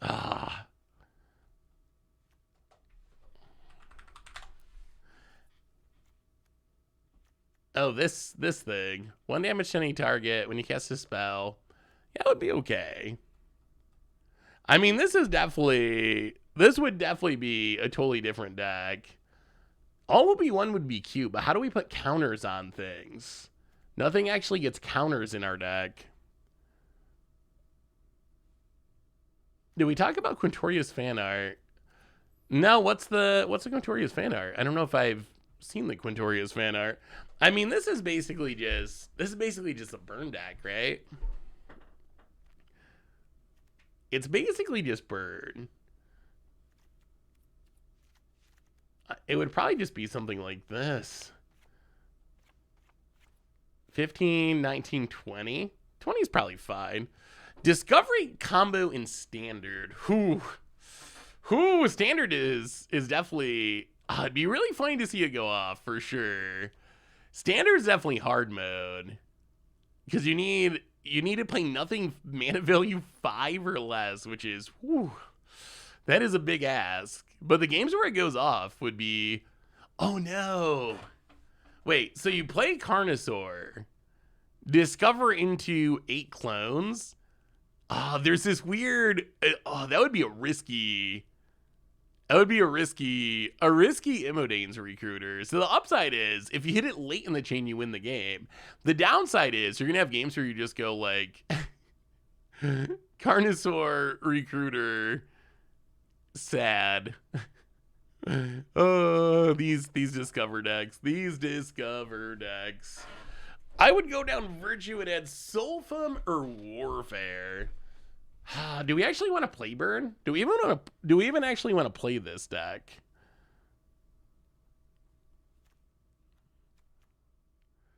Omnixilus. Whenever you cast a non-creature spell, whenever you cast an instant or sorcery spell. I mean, so I guess you could not play the Thermoel. Well, there probably is a world. There probably is a world where you can play Omnixilus and an Oni-Cult Anvil in this deck. Is there a way? Is there a way we can do all of this? Is it possible? Would it be better than where we were before? So maybe you don't play all these Reckless Impulse and Rend's Resolves. Something like this?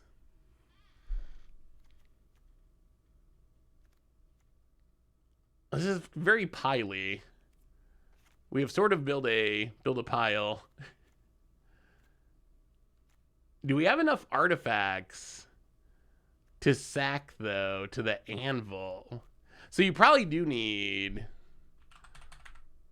Blood Tithe Harvester just to make the token to sack. But you could make a more red-based version. Maybe something like this. And you can still play a couple Annihilating Glares. Does this make the deck better or worse?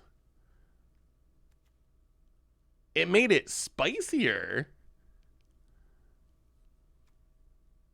I don't know if this is an improvement or not. Let's try it. Why not? Let's give it a... Maybe we broke it. Did we just break it, chat? we might have just broke standard. I'm saying there's a chance. There's always a chance. You never know. 100% win rate, unbeaten. The thumbnail writes itself. I was thinking about this the other day. I want to do a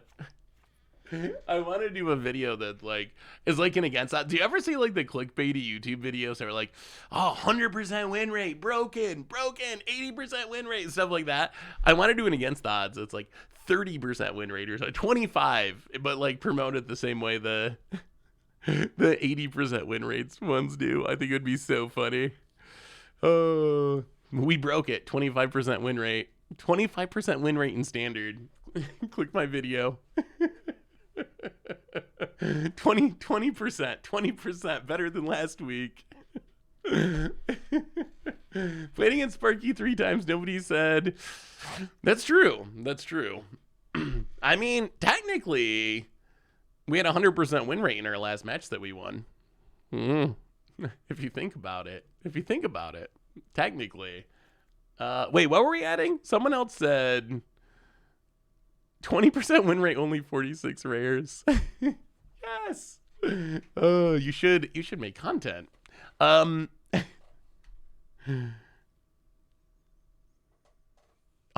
win rate in 1 out of every 20 games. Yeah. So good. So good. Wait. Someone said something cool that we should... Oh, Sunshot Militia. Do we actually want to add Sunshot Militia? Can it work? You know what? Well, let's try it. Let's try it. I don't know if we just... I don't know if we just improved this deck or ruined it, honestly. I am undecided whether we ruined it or broke it. But let's give it a go. What else do we need in our sideboard? But Kumano ETB 4 damage with our Red God. Artifact Impulse. Wait, what is the Artifact Impulse?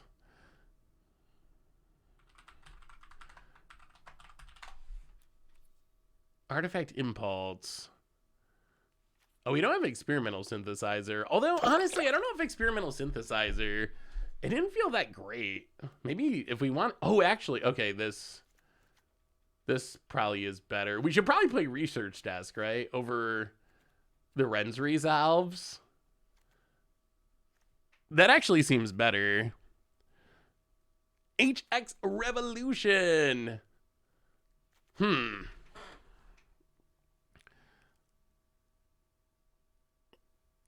know what? I'm coming around on this Sunshot Militia. Maybe the Flame Breather was the wrong idea. Maybe Sunshot Militia is actually the truth. We just make a bunch of tokens. That could work. That could actually work. Oh, think about Vampire's Kiss. Wait, can we play Vampire's Kiss? We cast Vampire's Kiss. Hit for 4 with the God. Tap the 2 bloods. To the Sunshot. Maybe Sunshot Militia actually... You might have been right all along, chat. And I was just too stupid to listen. It might actually be that Sunshot Militia is the card we've been looking for. That might actually just be the... Oh, only red. You're right. Only red sources. That doesn't actually work. Do we actually want... How else can we make Treasure's Blood... Clues, maps. We just want artifacts on the battlefield.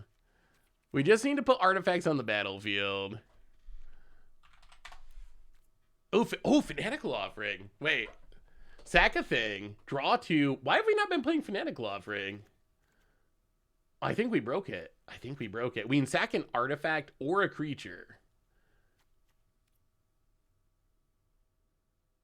Oh, this deck's actually starting to look sweet now. I'm liking it. I think we might have did it. I mean, okay, I think we're a Sunshot Militia deck. I think that's actually our goal, is to be a Sunshot Militia deck. Sunshot Militia... Mechanized Warfare. I don't know if we need Mechanized Warfare. How does Mechanized Warfare work with some... How does Mechanized Warfare work with the God? If a red or artifact source would deal damage, it deals that much 1/1. If a red source deals damage, it deals damage equal to its power instead. So we'd have to choose one of the replacement effects. Is that the... We'd get 5 damage, or we'd have to choose which one applied. Because the opponent would pick the order, right? So I think it's actually a non-bow. I think it's a non-bow.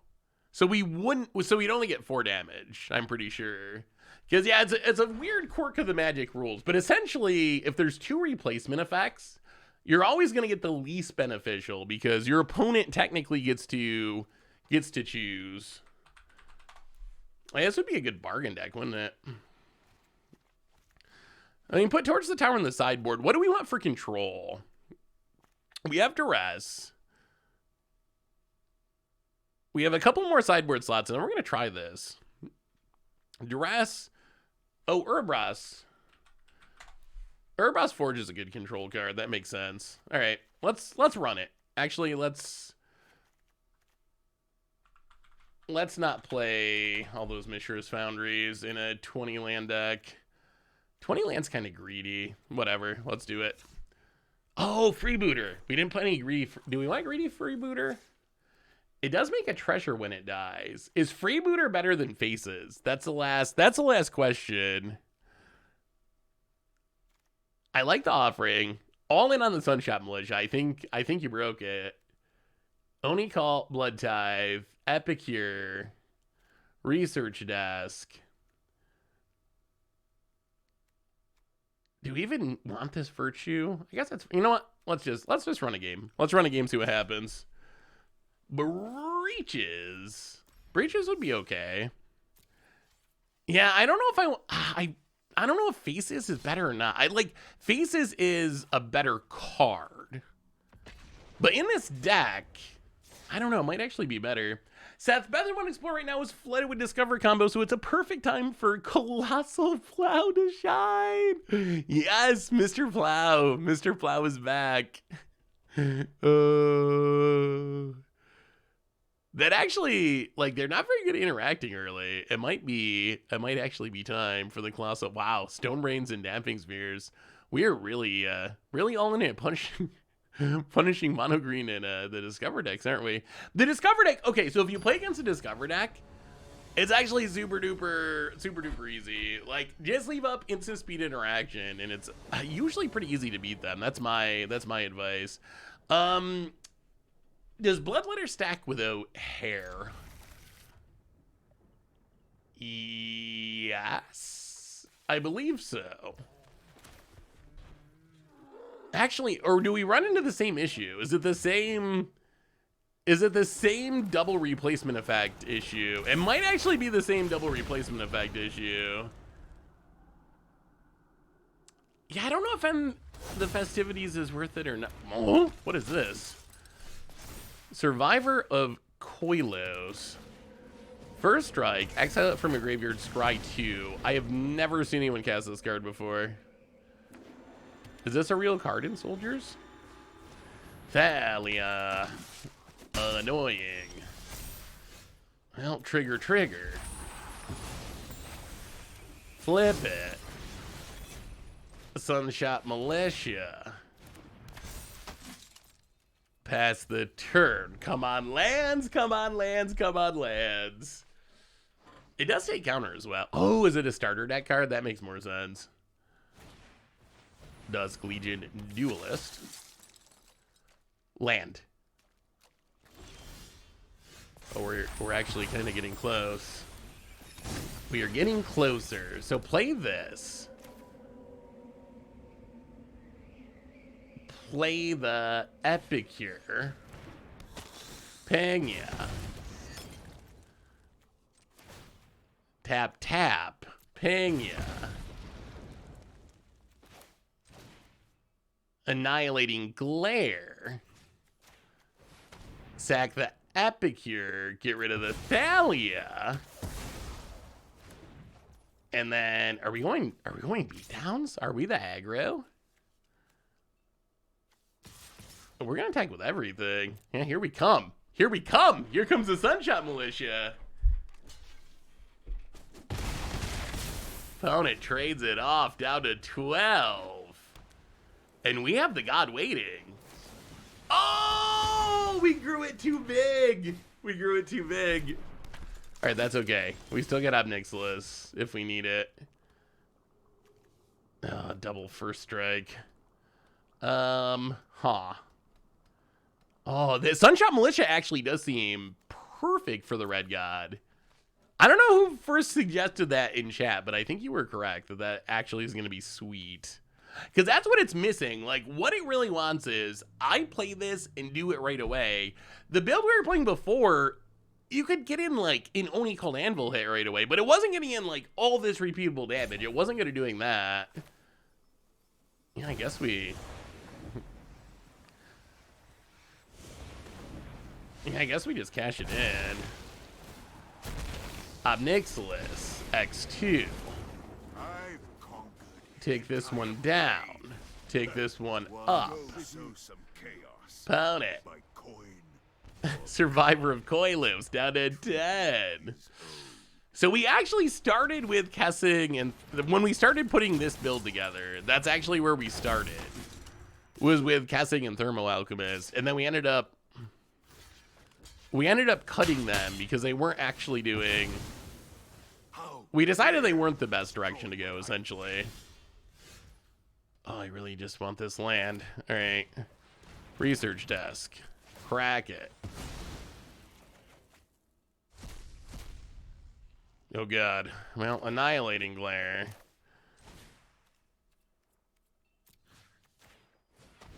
Oh, we are not gonna find this land though. Can we beat a survivor of Koilos? That is the real question. Take it up, drain you. We got the god in hand, but can we get it down? Where's our lands? Opponent hits us down to 2. Well, Voldarin Epicure. Take up the Ob. Pang ya. Opponent discards. Alright, pass the turn. We are going to get to this god one of these days.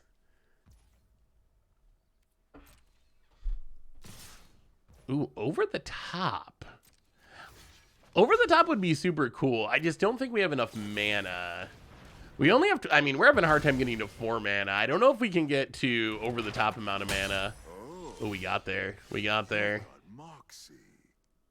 God, you? Take up the Ob? You better discard, opponent. You're taking 4.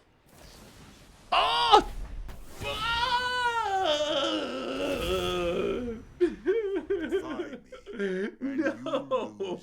The Survivor of Koilos deck even had an answer. Well, thankfully, our opponents just spent their entire life attacking this Ob Nixilis. So we're still getting there, but that was a little disappointing. Opponent, would you like to discard? Your punishment Pang you. is my entertainment. Boom. Blood Tithe Harvester. Sack the map on the Epicure. Well, we'll keep the Anvil. Play the research desk. Pass the turn. Yeah, the problem is our opponent only has Survivor of Koiloses. So it is hitting it, but they're hitting it for like 1 or 2 and it's gaining 1. So they're just not. They spent their entire game just attacking into it again and again and again.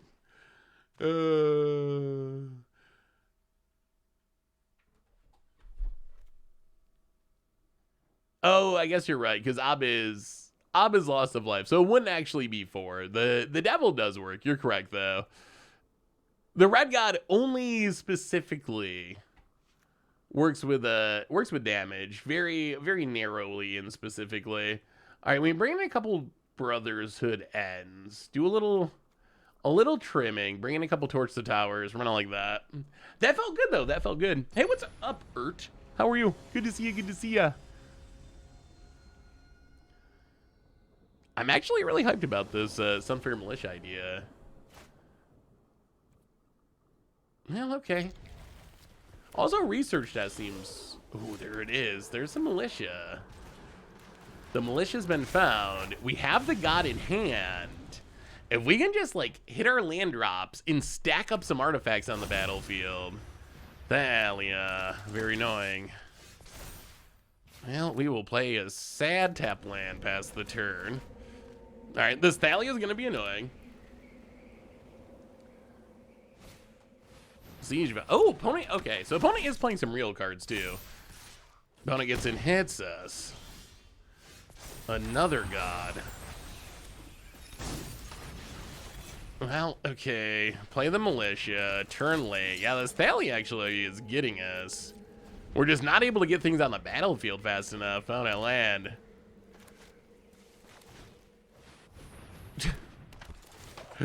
Okay, sure. Falmax. Gonna grow the Thalia. Goes attacking. Oh, wow. We're losing to janky soldiers here. Well, yeah, Mishra's research desk. Sadly, crack it. Look for lands. Okay, we found a land. Oh, we're losing to intro deck soldiers. We're getting spanked by intro deck soldiers.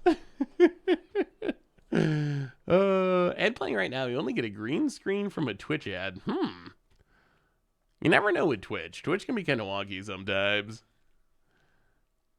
How about it?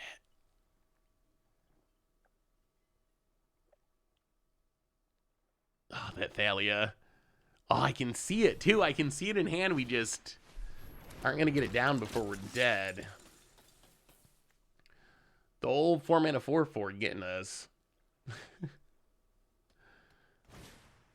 You already knew Benalia.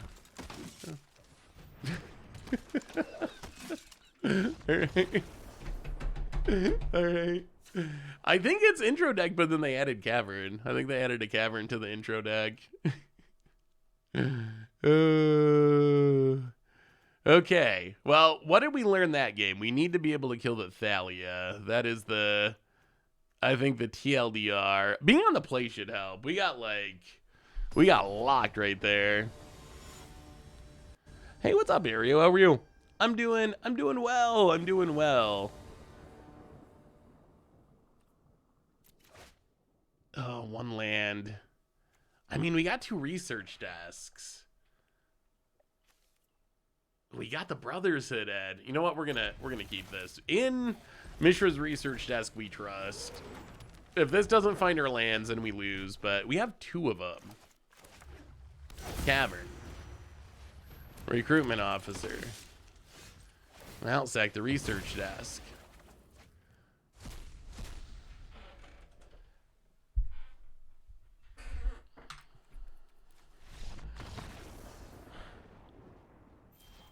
Betrayed by math. Oh. We gotta look it up. We gotta look it up. What? How bad of a keep was that? I feel like the math is gonna back it up.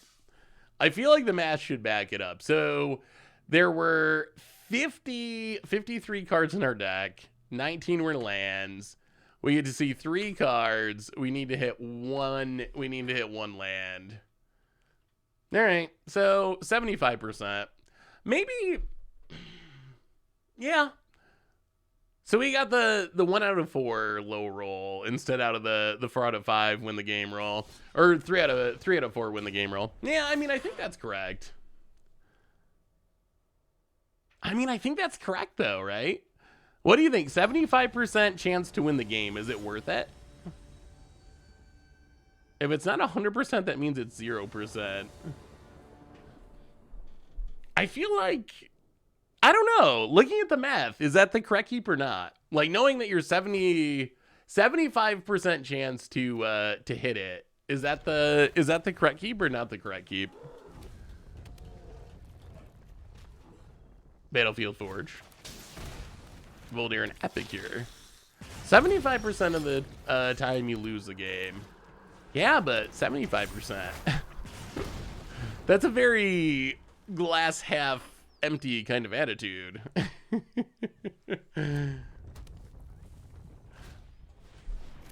I mean, if you hit the first land, you hit all the lands, right? Because you have all the Mishra's research desks. So I'm pretty sure that once you hit the first one, you have research desk in the graveyard, another one in hand. So I'm pretty sure that you hit the rest of them from there.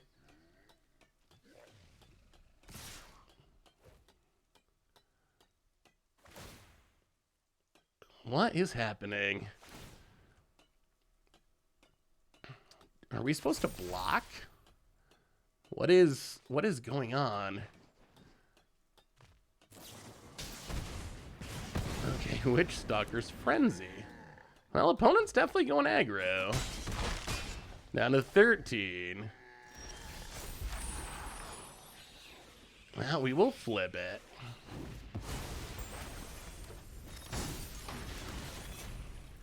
Play the tap land. Play the faces.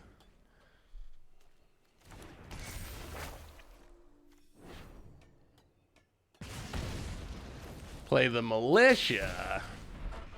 Hope for the best. I mean, if we get the god down with a +1/+1 counter, that's so good. Yeah, no attacks, no attacks. Stay on defense.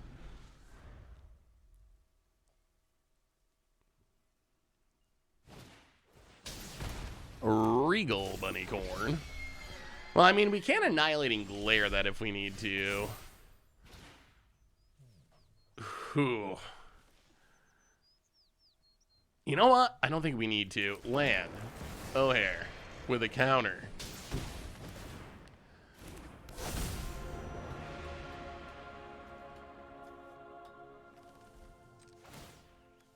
Tap, tap. All right, I mean, I guess kill us if you can. Hit you for 5.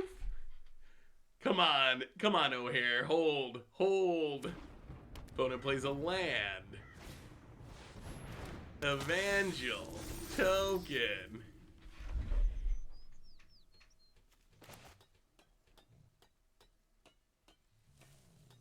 Can they make us block the bunny corn? 7, 8, 9, 10, 11, 12. I don't think so. I think that... Oh no, can they? Maybe they can. 7, 8, 9, 10, they can't. Okay, block. Go to 1. We did it. Sunshot Militia. 5-ya. Sunshot Militia 5-ya. Yes. The Sunshot Militia plan worked absolutely perfectly. That was 15 damage from the militia. That was absolutely as good as it could be. That was the dream. Yeah, I mean, so I knew this card was really good in limited. I hadn't really considered its constructed ramifications. Actually, when chat first brought it up, I was like, I don't think so. But it worked incredibly well there. That was a sweet game. That might be the sweetest. I think that's the sweetest game we've had with this deck so far. That was a good one. You know, let's go down the Virtue. We really just need the Brothers Haddad. We need the Brothers Haddad. Yeah, if you could do it at instant speed, it would be very, very, very strong. Oh, chat, something I've been thinking about. And I'm curious if I'm off base or not. So, yeah, we'll keep this. We didn't keep the one-lander. See, responsible gaming at its finest. So something I've been thinking about. I feel like... All right, there's a Valerian Epic here. Well, we will match your Epic here with an Epic here of our own. So I feel like...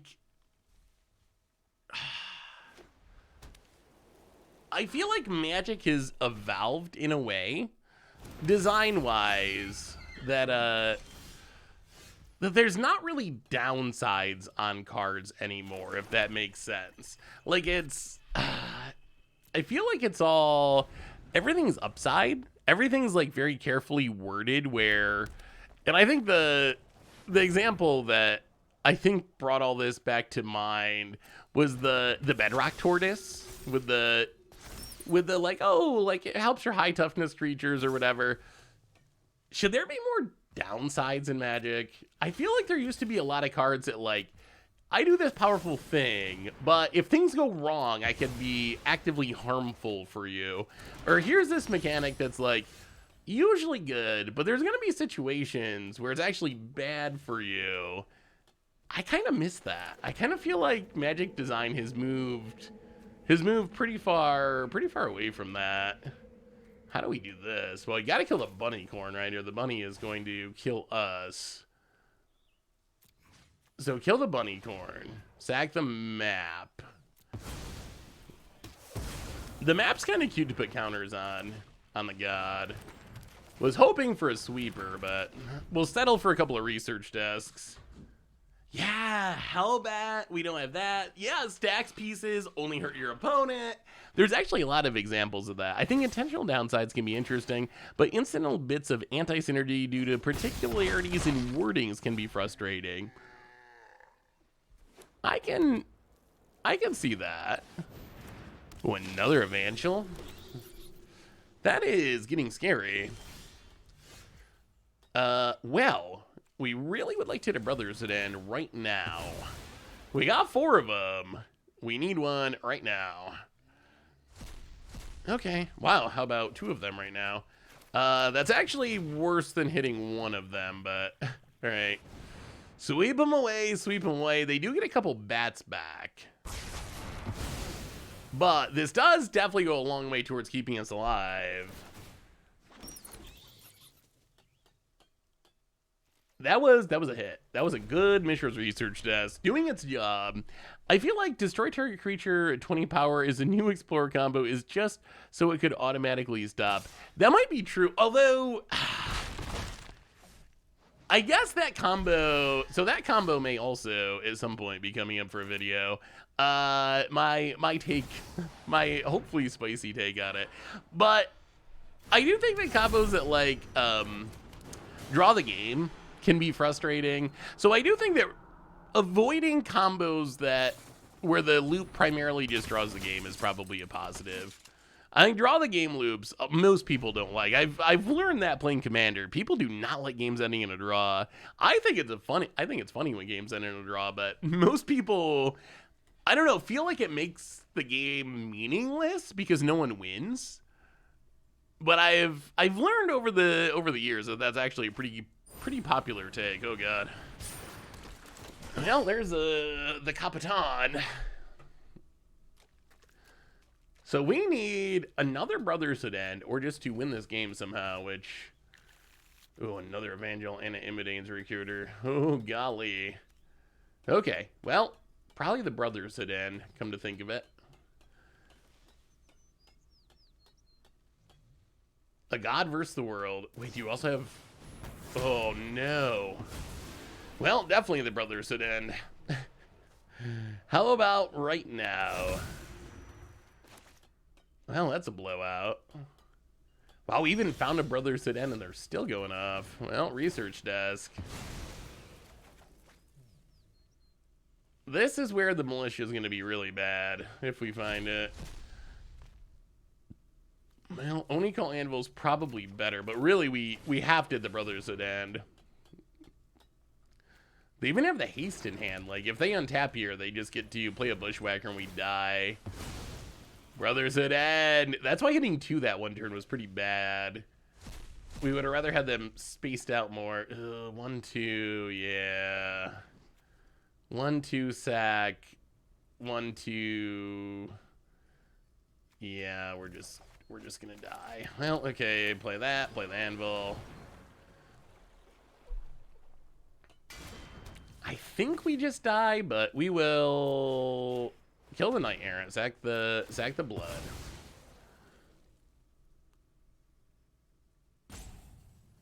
Pass the turn. Yeah, Garrick could do it. I don't think that works anymore though, right? I mean the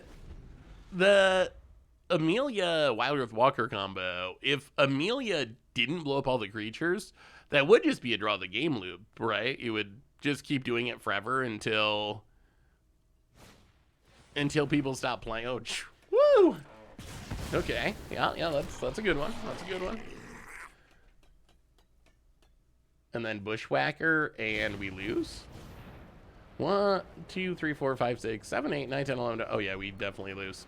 Yeah. When's viewer battles? So we can do viewer battles next week's stream. If you wanna viewer battle, send me an email, savronolive@mtgoldfish.com to get on the list. But yeah, we can do viewer battles. We can do viewer battles next Tuesday. So get your decks ready. If you want to play, try to get in ahead of time. If there's space if there's space, we'll still try to get people in day of, but I don't think we've ever had a viewer battle stream where there was actually space. So definitely would heavily recommend in the next week getting your name in. That's why you had 3 mana veto. Wait, what are we vetoing? Is there such thing as a tier 1 standard rat deck? I mean, I guess it depends on your definition of rat deck. Like, does Esper with a Lord Skitter count? That has a rat in it. Some versions play more Lord Skitters. But no, I would say what you would think of as a rat deck, where the deck is mostly rats. Not really. Not only is there not a tier 1 rat deck, I don't know if there's a tier anything rat deck, honestly. Like, rats really have not been a competitive archetype so far.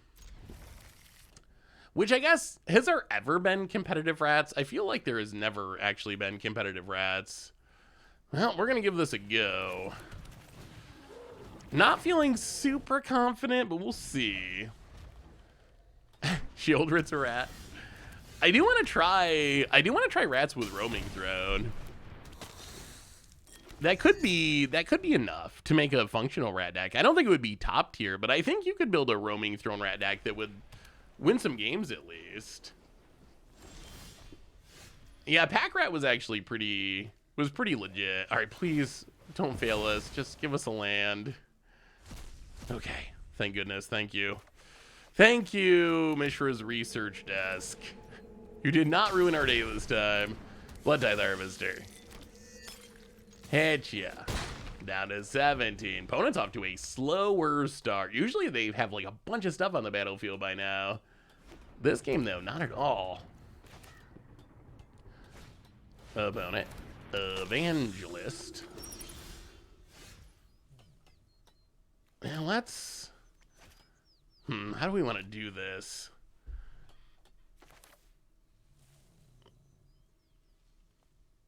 Oh, we really just want to land.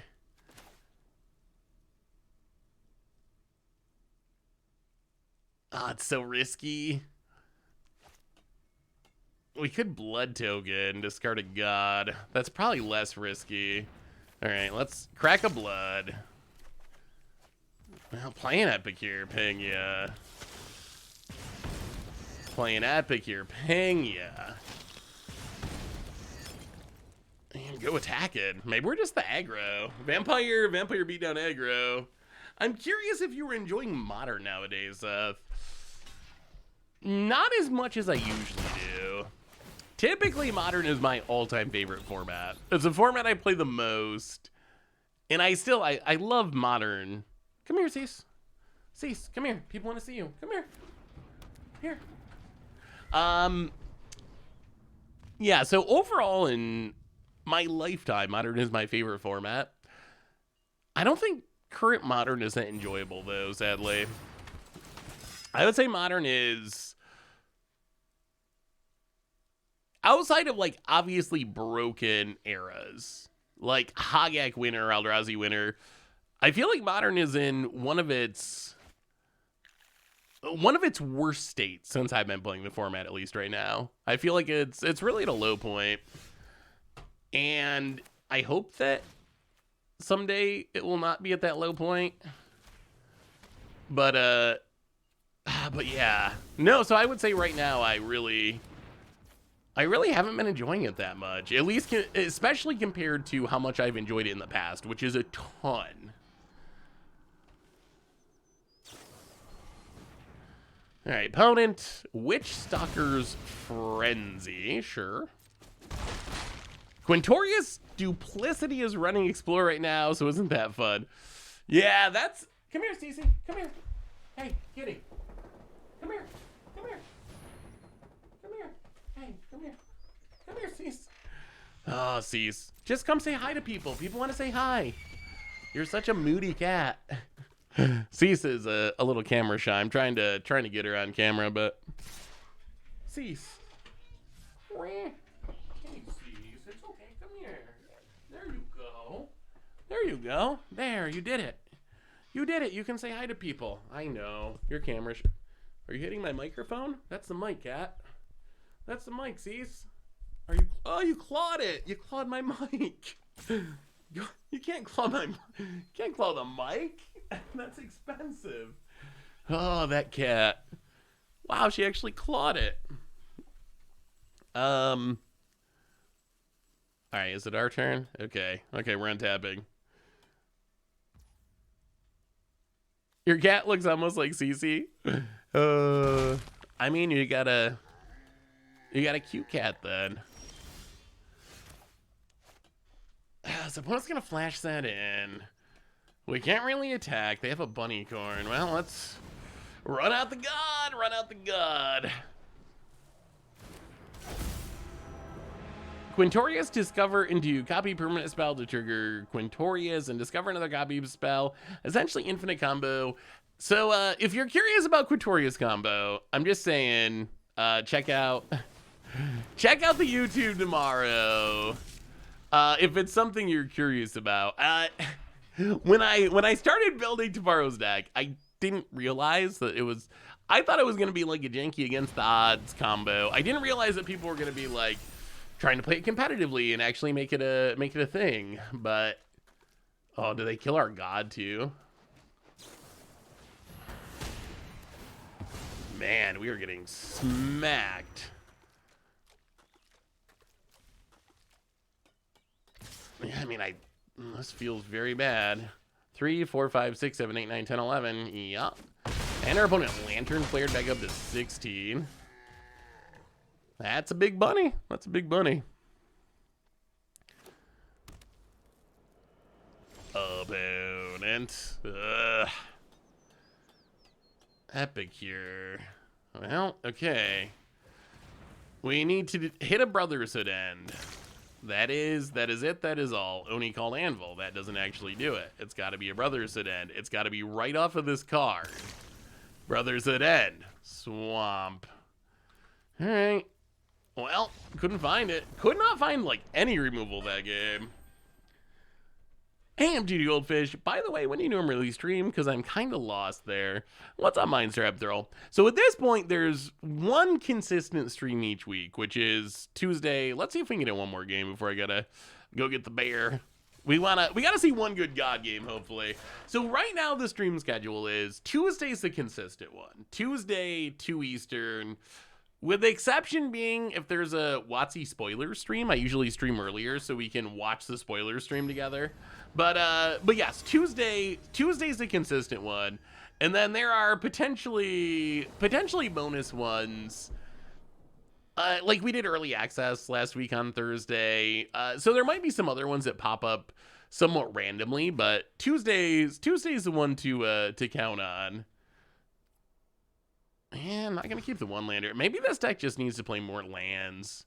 Maybe that could be an argument for just 20 being not enough.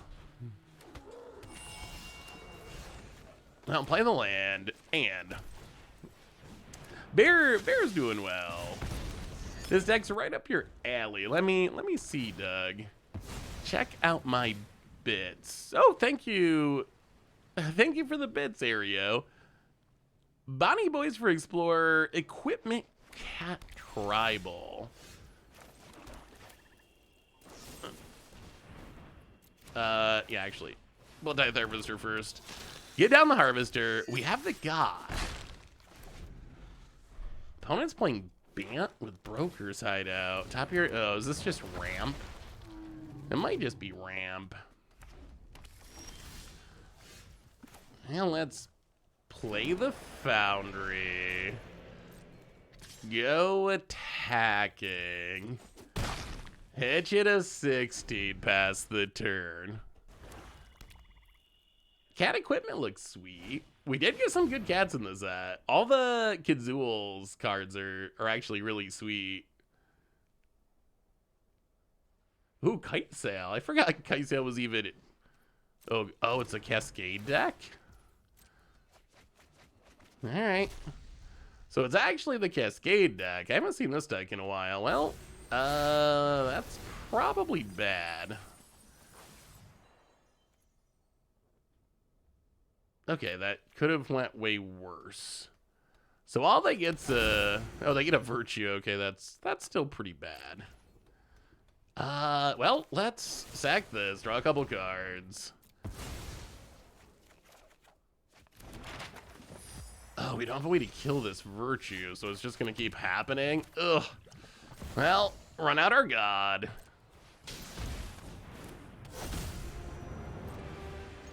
Go attacking. Opponent going to reanimate. A greater Tanuki. Yeah, that looks sweet, Aereo. Alright, there's the Tanuki. Well, can we find a way to deal some damage with this god? Herd Migration. We need the Militia. That's the card we're missing. If we find the Militia, we can steal this, I think. It would be close, but I think we could. Opponent looking at our creatures. Another Virtue of Persistence. Bramble Familiar passes. Huh. So now what? This virtue is gonna keep happening. Basically forever.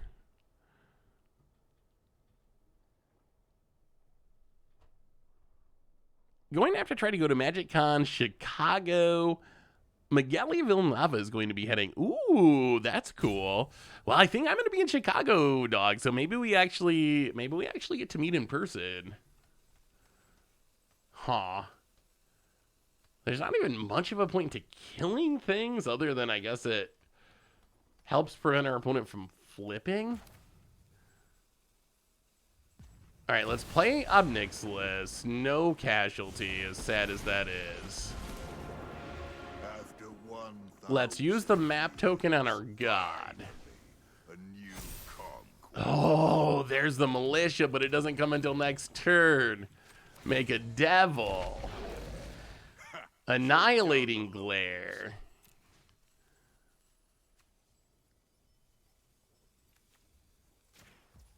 Get rid of the Tanuki. Sack the Devil.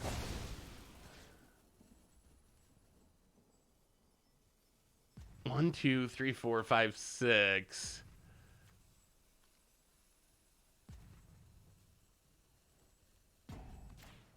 Hit our opponent. Go attacking. Oh!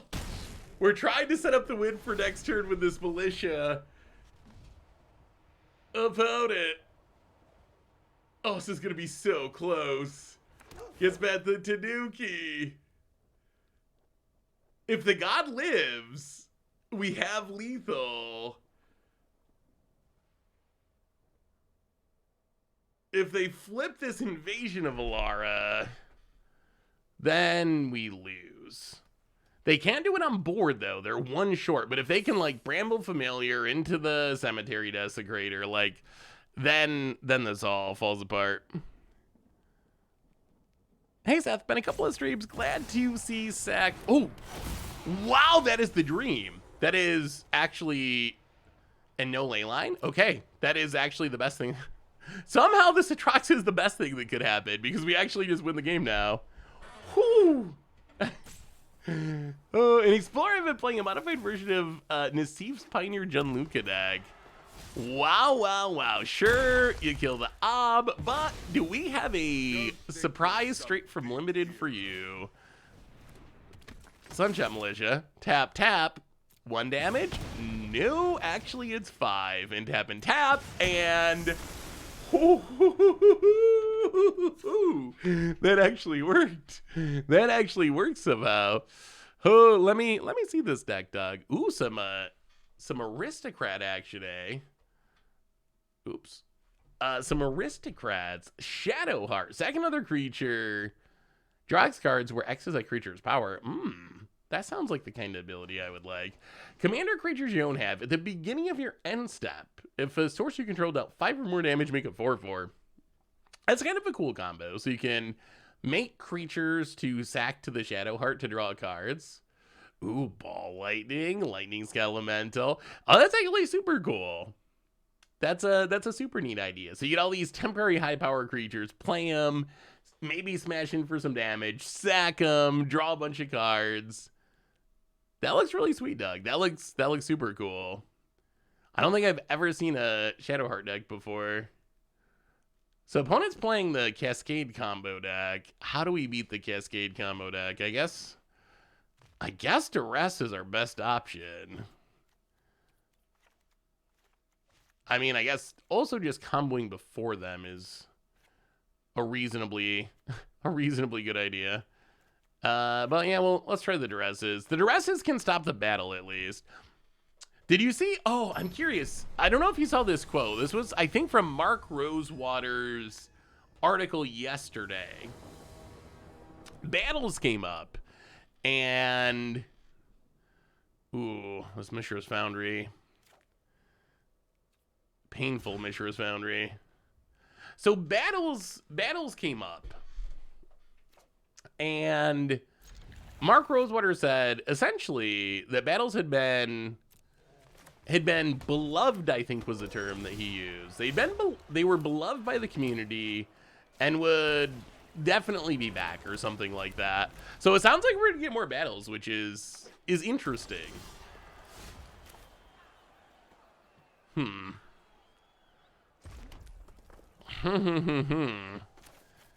Do we Anvil? Yeah, we probably got an Anvil. Anvil can set up double ob, I guess. Do we just sack here? Probably. All right, let's just sack this research desk. Ping, yeah, get the fun going. I mean, we want to set up the ob casualty anyway. So yeah, it sounds like more battles. I wasn't sure if we were actually going to get more battles, but it seems like we actually are. Well, go to combat. Get in, hit ya. And yeah, let's double up this ob. Sack it. Trigger. And we found the god, which is big. Alright, Greater Tanuki, getting the ramp on. I mean, against the Cascade deck, it can still all go wrong in a hurry. So let's make a devil. I'm not afraid of any. Tick My goons will make quick up, work make you discard.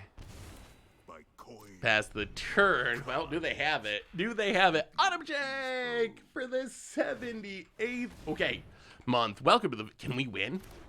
Can we win here? Is there a way we win? Welcome to the Fishbowl. Thank you so much. We can do a lot of damage. I don't know if we can quite win. Thank you so much for your subscription. Big scoop cheer for you. So opponent, ramping, landing. Oh, we're so close. Well, we will play the land. Play the god.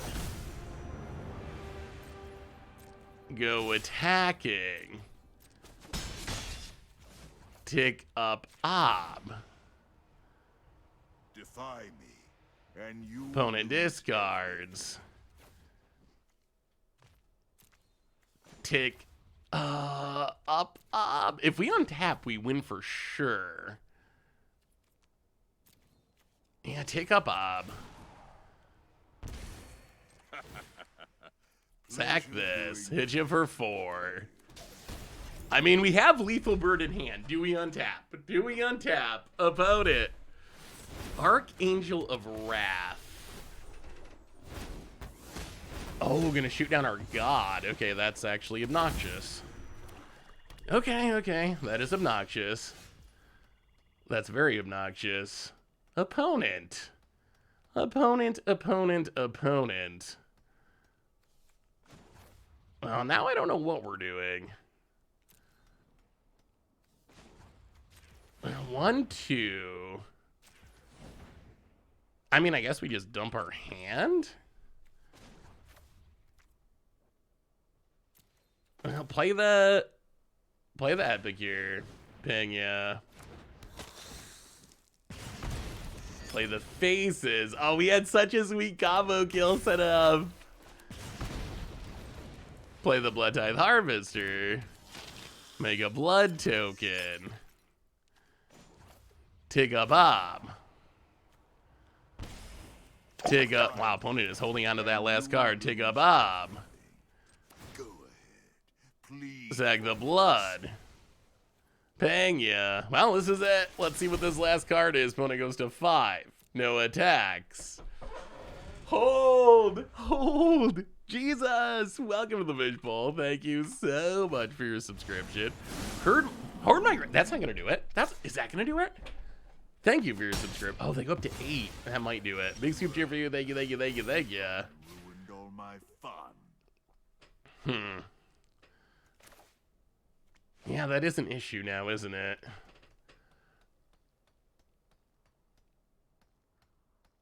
Well, I've only an epic here.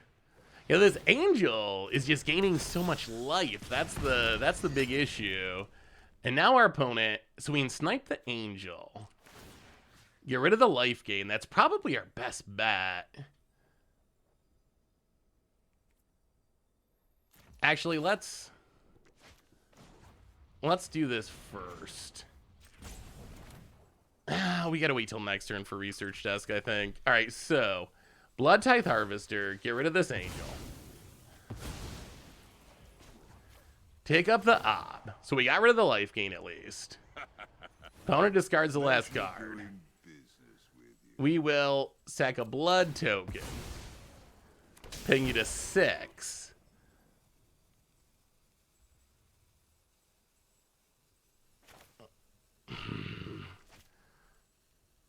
Yeah, pass the turn. Hold. Hold. Oh no. Oh no. Oh, manually tapping is never a good thing. That means our opponent just... Oh no. Oh no. That's probably the death of us. I don't think we can get in 6 points of damage. Oh, and they get to Virtue? Well, they don't get to Virtue. So we have to win right now somehow. I don't see a way we can do that. But that's where we're at. We need to somehow kill our opponent right now through an Atraxa. Is that possible in any way? Opponent attacking the Ob, attacking the Ob.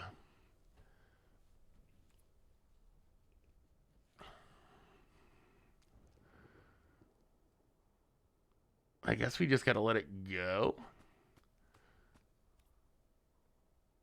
Oh, we were so close. All right, yeah, Ob down. No one beats me and Yeah, I mean, they can just discard a card, so Ob's not gonna do it. Well, somehow we gotta draw a card that wins us the game this turn. I don't know what that would be. It's not a Blood Tithe Harvester. I mean, I guess a way to get rid of the Atraxa would do it. I don't think we have many left in our deck, though. Research desk. This god never flips back around. I don't even know if it's possible. Research desk. Well, okay. Annihilating Glare. Wait. Does this change anything? Is there a chance? Is there a chance? They have 3 blockers? Only 3? Only 3? 1, 2, 3. Does this put us 1 short? Are we literally 1 short? We're literally 1 short. Oh! Anvil only deals 1! Anvil deals 1, but they're at 2. Yeah, that's why we're 1 short. Opponent kills the devil. Goes up to 4, back down to 3. Yeah, exactly 1 point of damage short there. Archangel, and now it's over. Opponent goes up to 7. Yeah, and I think we're to the scoop time. Man, we were so close. Wow, we were so close. Opponent, big attack. Realizes they almost killed themselves last turn. Slightly less big attack. If we had drawn that last turn, it would actually done it.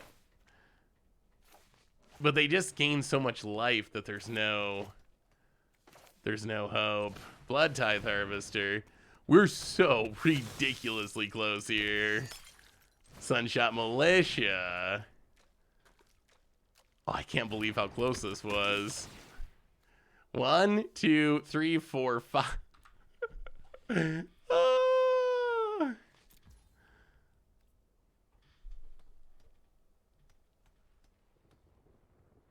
Well, 15, 16, 17, 19, 20, 22. All right, well.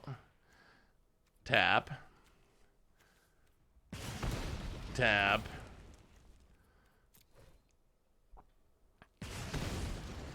Tap. Yeah, technically we live one more turn. We really just, with this setup, if we could ever draw the god, it would do it. Tap. Sack the token. Get a replacement. Opponent discards the herd migration to gain 3 more life. Tap and tap. So opponent's going back up to 8. We basically got to top deck the god and have our opponent not have a wrath or something this turn. Oh, we were right on the edge. If you had saved Ob, you could have made a devil to sack. Okay, there's a virtue. I mean, that's true. But then we would have had to, like, jump block and lose things earlier. I would have... The game would have played very differently if we had jump blocked that turn. Okay, this is it. We have to hit the god this turn. We have a blood token we could sack. That is all. That is it. That is all. If we hit our god, we win. If not, it's over. That's a mountain. That is not a god. They're at 8, so there's no other pathway to this, right? Well, okay. We have 3 of them in our deck. We have 3 in the deck, so... Wait. Oh, no. Oh, we could flip it, but it'll be too late, right? 1, 2, 3, 4. So we could ping, ping, ping, ping for 4, but then we don't have a way to... Well, we can flip the god, but then all of our stuff's tapped out, so we don't get to deal any damage with the god. So, like, just flipping the god after we've tapped all of our stuff to Sunshot Militia doesn't do it. We can turn this on. Yeah, I mean, this is it. All right, blood token. Gotta be the god, gotta be the god. Trigger, token, draw, faces. 1, 2, 3, 4, 5. Yeah. Oh, that was a close one. That was a really close one. Well, all right, run it back. Run it back. We were... boy, that god dies so much. It does, like... it does explosive things. But it turns out it might just be... It might just be an against the odds card that dies to everything. Well, all right. Well, they're an Epicure. Boom. Go. Ping you to 19. Opponent tap land. Well, we will play the land. Go to combat. Get in, hit you. Down to 18. Oni-Cult Anvil. Sack the blood token. Ping you down to 17. Get a 1/1. Opponent. Tap land. Well, go to combat. Hit you. Down to 15. Play the faces. Ping you. Play the land. Play the Epicure. Ping ya. Sack the blood. Ping ya. Mishra's... Man, imagine if we had the god out when we were doing this. Mishra's research desk. Go. Opponent forest. Top Eerie Stomper. Getting their ramp on. I mean, maybe there's a chance we can get the aggro win. So, Kinzan. I mean, I guess that's what we do, right? Just channel it and hit ya. Opponent. Down to 6. Down to 5. Well, let's see if they have the silly angel that they seem to always have when they need it. That's not the silly angel. That's 2 tap lands. Oh! We did it. We did it. We did it. All right, we get to go out on top. We get to go. Well, we didn't get. We saw the God in game 1. Game 2 was the closest game that we played. I don't think Uroboros Forge is that good against a deck that's a Leyline Binding deck. Like, you really need it to stick on the battlefield. But we got the aggro win in game 3. We were fast enough on the play that the double Epicure beatdown got there. So we beat the ramp deck. We beat the ramp deck. So what do we learn about the Red God? And I gotta say, I like it. It's a really cool card that does really cool things. I think it has a really high power level. But as we saw, it doesn't really have any removal protection. I know the backside, like flipping into a land, kind of reads like removal protection. I don't think we actually managed to flip it back around a single time. I don't think we managed to flip it a single time. So I don't think it actually really has as much removal protection as it looks. I really think we stumbled on it. Thanks to the chat, the Sunshot Militia plan actually does feel like the most realistic way to pull this off. Like, it's only 2 mana, and it does allow the God to pretty much kill right away if you build around it. So I'm actually very intrigued by the possibility of continuing to work on the Sunshot Militia OAR plan. I think that there actually might be something there. So maybe it's an against the odds card, but it's a super, super, super cool design. Do you think OAR is a good commander? I mean, if you want to build like a pinger style deck, I think Pyrohemia and cards like that are probably going to be the way to go. Stuff that's like, there are ways you can just kind of combo with this, right? There's stuff that'll repeatedly deal 1 damage to things, including your opponents. So I think that's the way to go. You can also easily pump it, like throw some equipment on it. So I think it's a really cool commander for like a weird burn style deck. So if you like that play style of like burning your opponent out, I think it's a pretty sweet option. But anyway, everyone, I believe that brings us to the end of our stream for today. Yeah, you would have to have a way to protect the O'Hare, some sort of indestructibility to actually kill the table with Pyrohemia and make sure that you have the highest life total, because it would damage you. Although the way O'Hare is ordered, it only cares about your opponent, right? So I guess you wouldn't need to worry about that too much, but you would need to make it indestructible so it didn't kill itself. On that note, everyone, if you want to see ridiculous Discover stuff, check out the YouTube tomorrow. The deck's kind of insane. Replay YouTube if you miss anything. One reminder that our sponsor today is Card Kingdom. And if you need some magical cards, you can make cardkingdom.com/MTG Goldfish. And most importantly, thank you to all of you. Y'all are pretty amazing and awesome. And I hope you have an amazing afternoon. Have a great night and have an awesome Thanksgiving if you're celebrating such things. I love y'all. And yes, viewer battles next stream. So if you would like to battle me next Tuesday, just let me know. Send me a quick email just so I can get you on the list and we can organize things. But I look forward to seeing all your decks on Tuesday. So be good, everyone. I love y'all. Thanks for hanging out. Be good, and I will talk to you soon.